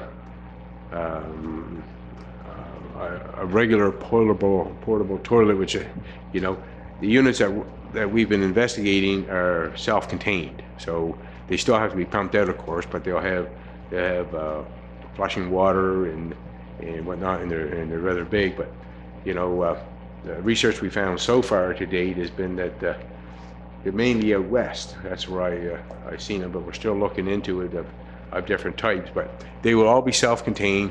They won't be bothering the environment or anything like this, and they will be portable, but they won't be like a Johnny on the spot that we see now. They'll be much more elaborate than that. So, and at the end of the season, we can take them and store them. I hope that helps you understand this a little bit, what we're doing. Thank you, Drew. All right, any more discussion on the motion? Question being called on the motion. All those in favor signify by saying aye. Aye. Contrary minded? Motion carried. Item 8.4, letter from Southwest Nova Transition House, Read the Purple Ribbon Campaign. One thing that I should note, this is the letter for thanks, and the program, I believe, is over now. But one thing that the municipality district of Yarmouth did, or staff did, is they hung out some purple ribbons along the outside railing. And we noted that during the Christmas tree lighting, and I just want everyone to be aware that they are out there. Councillor Cunningham? And yes, I'm glad you mentioned that, Deputy Warden. I mean, there's nothing any more serious than violence against women, and certainly thankful for this organization, Juniper House, for taking the initiative to highlight that in our community, and it is in an effort to try to stop that. It's a terrible thing, obviously, and the Purple Ribbon Campaign is a great thing. So in any event, glad as a councillor and council, glad to be able to support that initiative, and looking forward to supporting it in the future, and all the activities that we can do to decrease this terrible thing. Thank you very much. Councillor Cushing? Thank you, Deputy Warden. And just to expand on your thoughts, Councillor Cunningham, that every fall, the Knights of Columbus have a Respect for Women's March that leads from the old high school parking lot down to Frost Park, and where they we have like our MLA and other guest speakers to talk about violence against women. So I don't know if it's appropriate or not, but when 2018 comes up, when that march is going to happen, I'll know when it's going to happen. If I can just make an announcement at our council meeting to see if we can get more people involved with it and whatnot, because it is a very important subject, and we like to see the march grow each year if possible. So, thank you. Thank you very much. Okay, we move on to item 8.5, requests from Yarmouth Hospital Foundation refunding for respiratory department. What is the wishes of the council? Councillor Cunningham.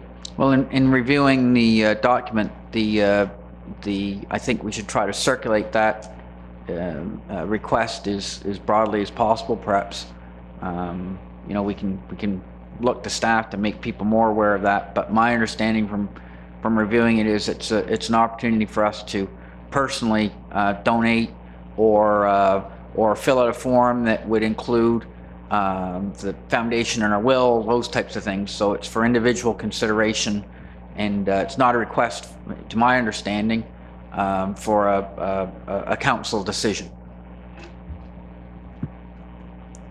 So are you suggesting we place it on our Facebook site? Yeah. Okay. Also, I believe there was some information attached there that they're holding their radiothon again this year, which is going to be, I'm trying to find it here right quickly. I believe it was February the 1st. The upcoming events. Yeah, it's Thursday, February the 1st. This is the second annual We Care Radiothon that they're going to be having. So just mark that in your calendars. Okay, moving on. Item number 8.6, letter from Yarmouth and Area Chamber of Commerce, re the consideration of the Yarmouth YMCA Curling Club Mariners Center. You have that in your package. I believe that's for information only. Councillor Cunningham? Right, and so I've stated this previously at a joint council meeting. Our three councils, the municipality of District of Argyll, Town of Yarmouth, and the municipality of the District of Yarmouth, some time ago set three regional priorities. They are in order, the airport, the ferry terminal, and then third, and again, it's not a transportation piece. We really wanted to focus as three councils on the transportation piece, and I agree with that. Agreed with it at the time, agree with it now. The third piece was the Mariners Center upgrade, and all three councils have contributed to a study, and the study's been undertaken. We've had, I believe, funding from all three levels of government. I know certainly from the municipal level, and I believe from the provincial level as well, and perhaps the federal level, to fund those studies. And it was clear that this is what's worked in other areas in terms of having a combined or collaborative center for sport. And it's been done in Truro, it's been done in New Glasgow, where they have a pool, where they have the ice surfaces, a walking track, and again, that seems to have delivered on the health benefits. So I'm fully supportive of this. There's been some question as to whether or not the curling rink would go along. That's another question, but in principle, for us to answer moving forward, but in principle, I favor this solution. I think that these organizations should come together and be governed certainly, or share the building. And I think that we should send so I'm going to make a motion that that the municipality district of Yarmouth is in favor of moving forward with a Mariners Center upgrade in the future. Just to confirm that. All right. Motion made by Councillor Cunningham and seconded by Councillor Cushing. Any discussion on that motion? Hearing none. Sorry, Councillor Allen. So I just want to, I'm in favor of this as well, but like you said, we have other priorities. So should we be stating that we, yeah, so we're just doing this in principle then? I guess I'm just trying to clarify, Trevor. Like, we're in support of it, but it's not our first priority right now. I think that we're on record. I know we're on record as having three priorities. Yeah. Number one, the airport. Number two, the ferry terminal. And number three, the Mariners Center. So the wording of the motion covers concerns. So I'm saying that certainly we're in favor of the upgrade of the Mariners Center in the future, which is consistent with our three priorities. Yeah, definitely. Okay. Councillor Durkee. Thank you. I'm just wondering at this point, for the sake of the Mariners Center, this project, whether we need to be making a decision about, I know there's a question about whether the curling club should be included in that, and should we be looking at making a decision on that? I know the YMCA and that part was totally supported, but my understanding is that we're not sure about the curling club, and so where do we go with that? And I'm throwing that out there for discussion because I'm not sure. Councillor Durkee, little be known to you, I'm actually heading out to the curling club this evening for a meeting with the board of directors at 6:30 Okay. to tour the facilities and discuss what their needs and wants are. Is all well known that I personally voted nay against funding of the chilling unit. However, I do believe it's very important that I go out there and see what their needs are, because I'm going out to give information, and I plan on bringing back the meeting results to council at a future committee of the whole meeting that we have. So that's my plan. And in regards to the Mariners Center, I do believe that we are scheduled early in the next year, I believe in January or February, that we'll be having another presentation by the Mariners Center board as well. Okay, thank you. I think Deputy Warden, your tour of the facility to look at its present state and what can be done there possibly to improve that, and costs, we can compare that with this project. Oh, Thank absolutely. You. Councillor Cunningham. Yes, and I think that I'm supportive certainly of the curling rink and the activity. I think that it's a little premature to talk about that issue because the town has set its priorities being the art center.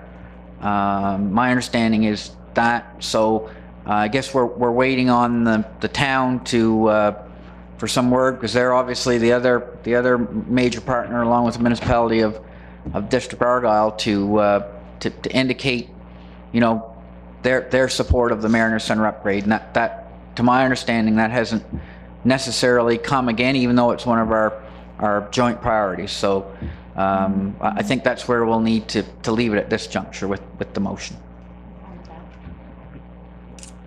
Okay, any more discussion on the motion? Question being called on the motion. All those in favor signify by saying aye. Aye. Contrary minded? Motion carried. All right, item number 8.7, H Division Headquarters Dartmouth Tour. This is all in your package. You can see here it's an invitation for our council to attend the H Division Headquarters in Dartmouth for a New Year's tour facility of the RCMP. This has been brought forward to us. They do not have a fixed date at this point, and they wanted us to discuss it amongst ourselves. Is that something that we're willing to do, and possibly come up with a time? And something that actually come to mind, because it's obviously a long ways for us to travel up to the headquarters. I was thinking maybe trying to tag this along, because I know a few of us are heading to the FCM in Halifax this year, and maybe that would be a good time to possibly talk to Sergeant Ben Perry, say maybe if that's acceptable to them, that we could set it up around that time frame, whether it be before the FCM starts or after it ends. That's just my own thought that I'm throwing out there, because they also have a tentative schedule brought up there that they're having a meeting with another council with the West Hants example, and I'll bring that up as well. They have theirs scheduled, it's already been passed, Friday the 24th, and it starts at 9:30 and it ends up at 2 o'clock, so that would be an awful long way for us to travel. And don't get me wrong, I'd love to go up there, but I think trying to tie it on with another function that some of us may have in Halifax, where there's more than one of us, would be a more prudent solution to that. Councillor Durkee. I think that's a great suggestion. We do try and fit it into the visit to Halifax for FCM. Yeah. Councillor Cunningham? Yeah, and I do too, and maybe it's that Thursday, if I remember the FCM schedule. There are some events going on Thursday, but we may choose to do this as opposed to some other things. The main body of the FCM business is done on the Friday, Saturday, and then a little bit on the Sunday. So maybe it's the Thursday date, but you can maybe coordinate with staff. I may be incorrect there, but to my mind, that the Thursday of the FCM weekend may be a good time. But again, those were just off the top of my head, so that may be open to revision. So just a suggestion.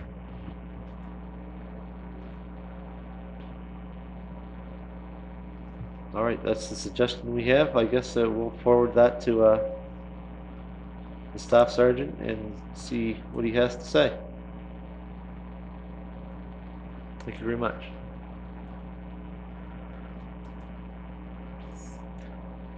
All right, item 8.8, Hanukkah wishes. Councillor Patty Durkee.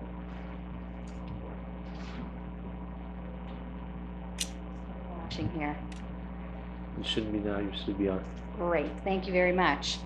Hanukkah is a Jewish holiday commemorating the rededication of the Holy Temple in Jerusalem at the time of the Maccabean revolt. And so it is a festival of lights, which started last night. So I'd like to wish all of the Jewish members of the municipality of the District of Yarmouth a very happy Hanukkah. Thank you. Thank you very much. Short and sweet. Item 8.9, Yerk. Councillor Allen. I guess I'm looking to make a motion to accept the proposal presented to us by the Yark and its board, and to forward a purchase and sale agreement, or get our solicitor to prepare a purchase and sale agreement and get moving forward. Not really sure how to word it, but to move forward with a purchase and sale agreement with the ARC. All right. Pending with Arcadia School. All right, we'll wait for Liz to type that up and we'll get her to read that back. No, that's quite all right. I think what, if I can just change the word slightly and I'll change it even more, was to have some solicitor draw a purchase and sale agreement regarding the Arcadia School with our solicitor and then move forward with the purchase. If everything's okay with the table of purchase. Sure. After his review. And I'll make it a little better, which you will see in the minutes. Is that okay with the seconder? Yes. Is there any discussion on that motion? Councillor Cunningham. Yes, just to maybe to talk a little bit about the history. Sat on council for 2 terms prior to this one, and way back, we agreed as a council in conversation with the ARC board that the municipality district of Yarmouth would support a project when they were able to come up with a site. And you know, the funding was in place, my understanding, or there was talk of the funding being in place. It was possible at the time that the feds and province would probably contribute. I can't remember with absolute certainty just where that was, but it looked like the project was moving ahead, and that we would be willing partners in the construction of a new performing arts center at the time, with other space available to do other things related to the arts and community events. So we all know that didn't happen. There was some concern from many in the town, for instance, about the location, and I won't get into those details. But long story short, that project at that time didn't move ahead. So we weren't able to provide the funding to it or the support of it because you know, there wasn't really a project or a location to support. So fast forward to today, we've heard a presentation from the board. We've got a presentation in our possession, and it does name a location. It's the Arcadia School, and so they've got a location, and we certainly can support that.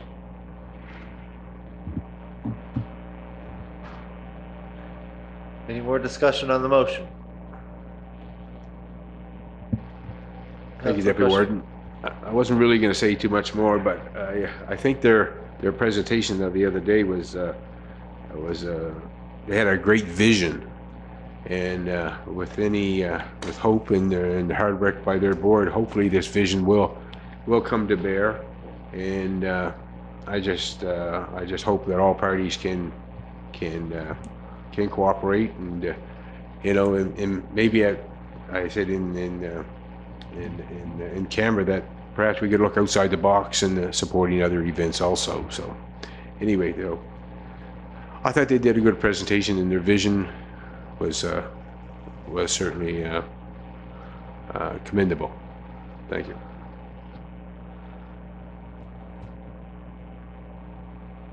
I'd like to make one quick statement. And I got to be very careful how I word this.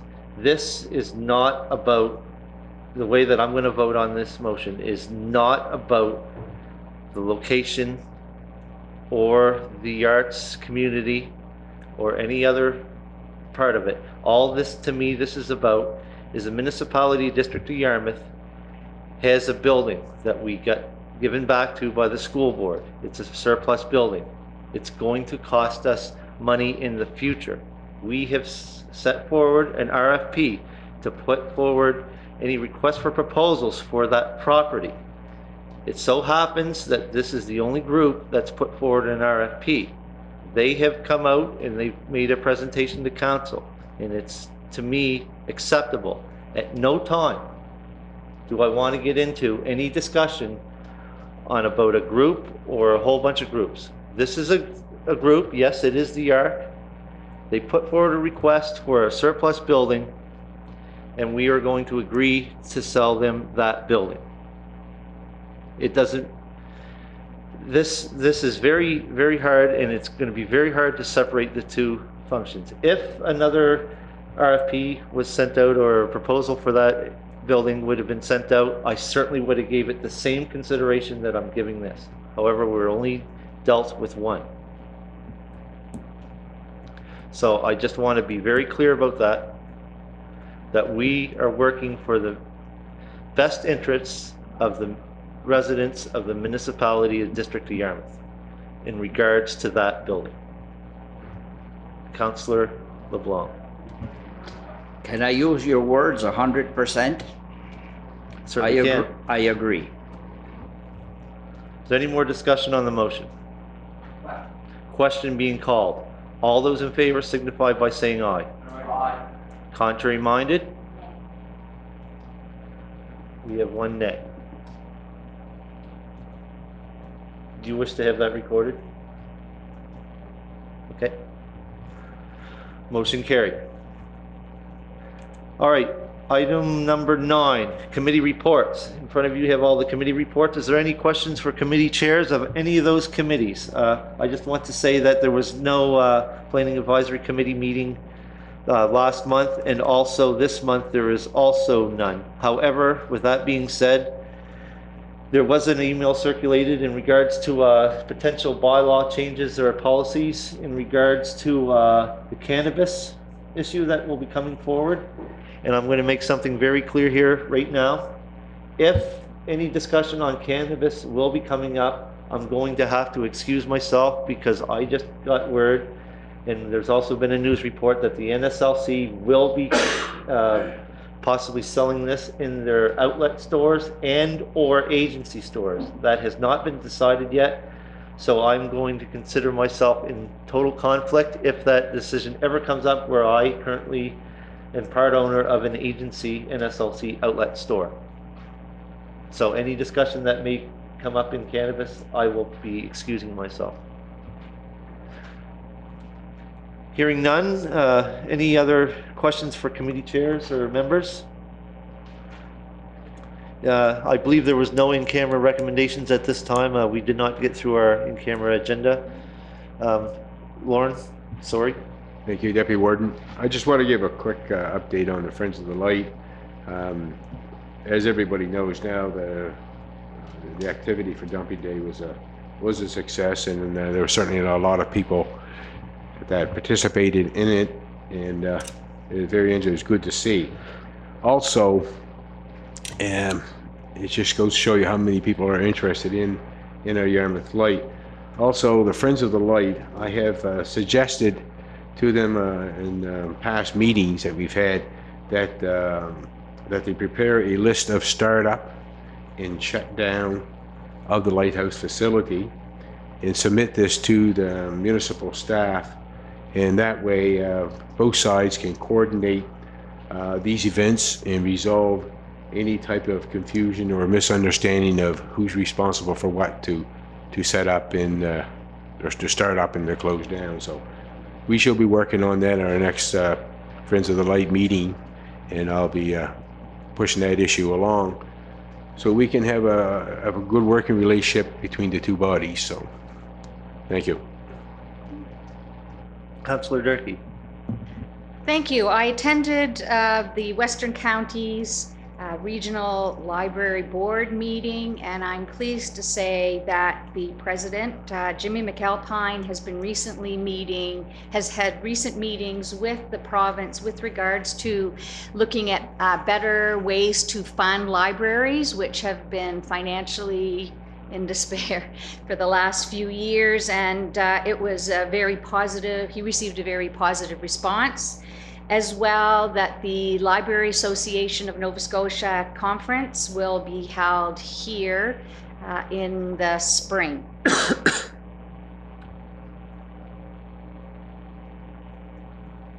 Thank you very much. Any other questions or reports from committee chairs?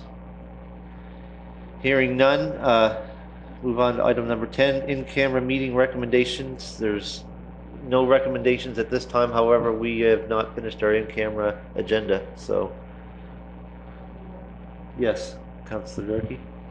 I would just like to add one thing before we leave, and that's just to let you know about an initiative that has come forth by the Mayor's Task Force to offer or provide 100 days of meals for anyone who wishes to attend. There's a Facebook page that has been put up, and the team has been working diligently to make sure that there are that food is available, at least one meal a day for 100 days, and I believe that's starting this Sunday. I know Councillor Cushing has been involved with the Knights of Columbus to support the program, and they are looking for donations of money to support this program so that nobody has to pay anything, and also looking for volunteers to help assist with serving. So for more information on that, you can contact the mayor at the town office. You said there was a Facebook page site as well. Do you happen to know what that is? I think it's called 100 Meals, but I can let you know quickly. All right, Councillor Cunningham, you have something as soon as you get in. Not speaking to that, but just, well, are we gonna? No, go ahead, Councillor Cunningham. She can let us know afterwards. Yeah. Afterwards, okay, yeah. I'll just move that we recess to the in-camera portion of our meeting. Okay. Second that.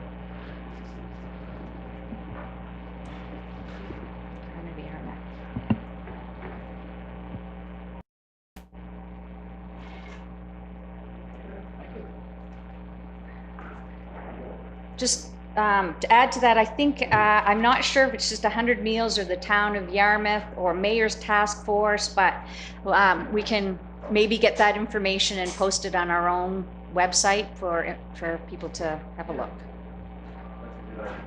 Thank you.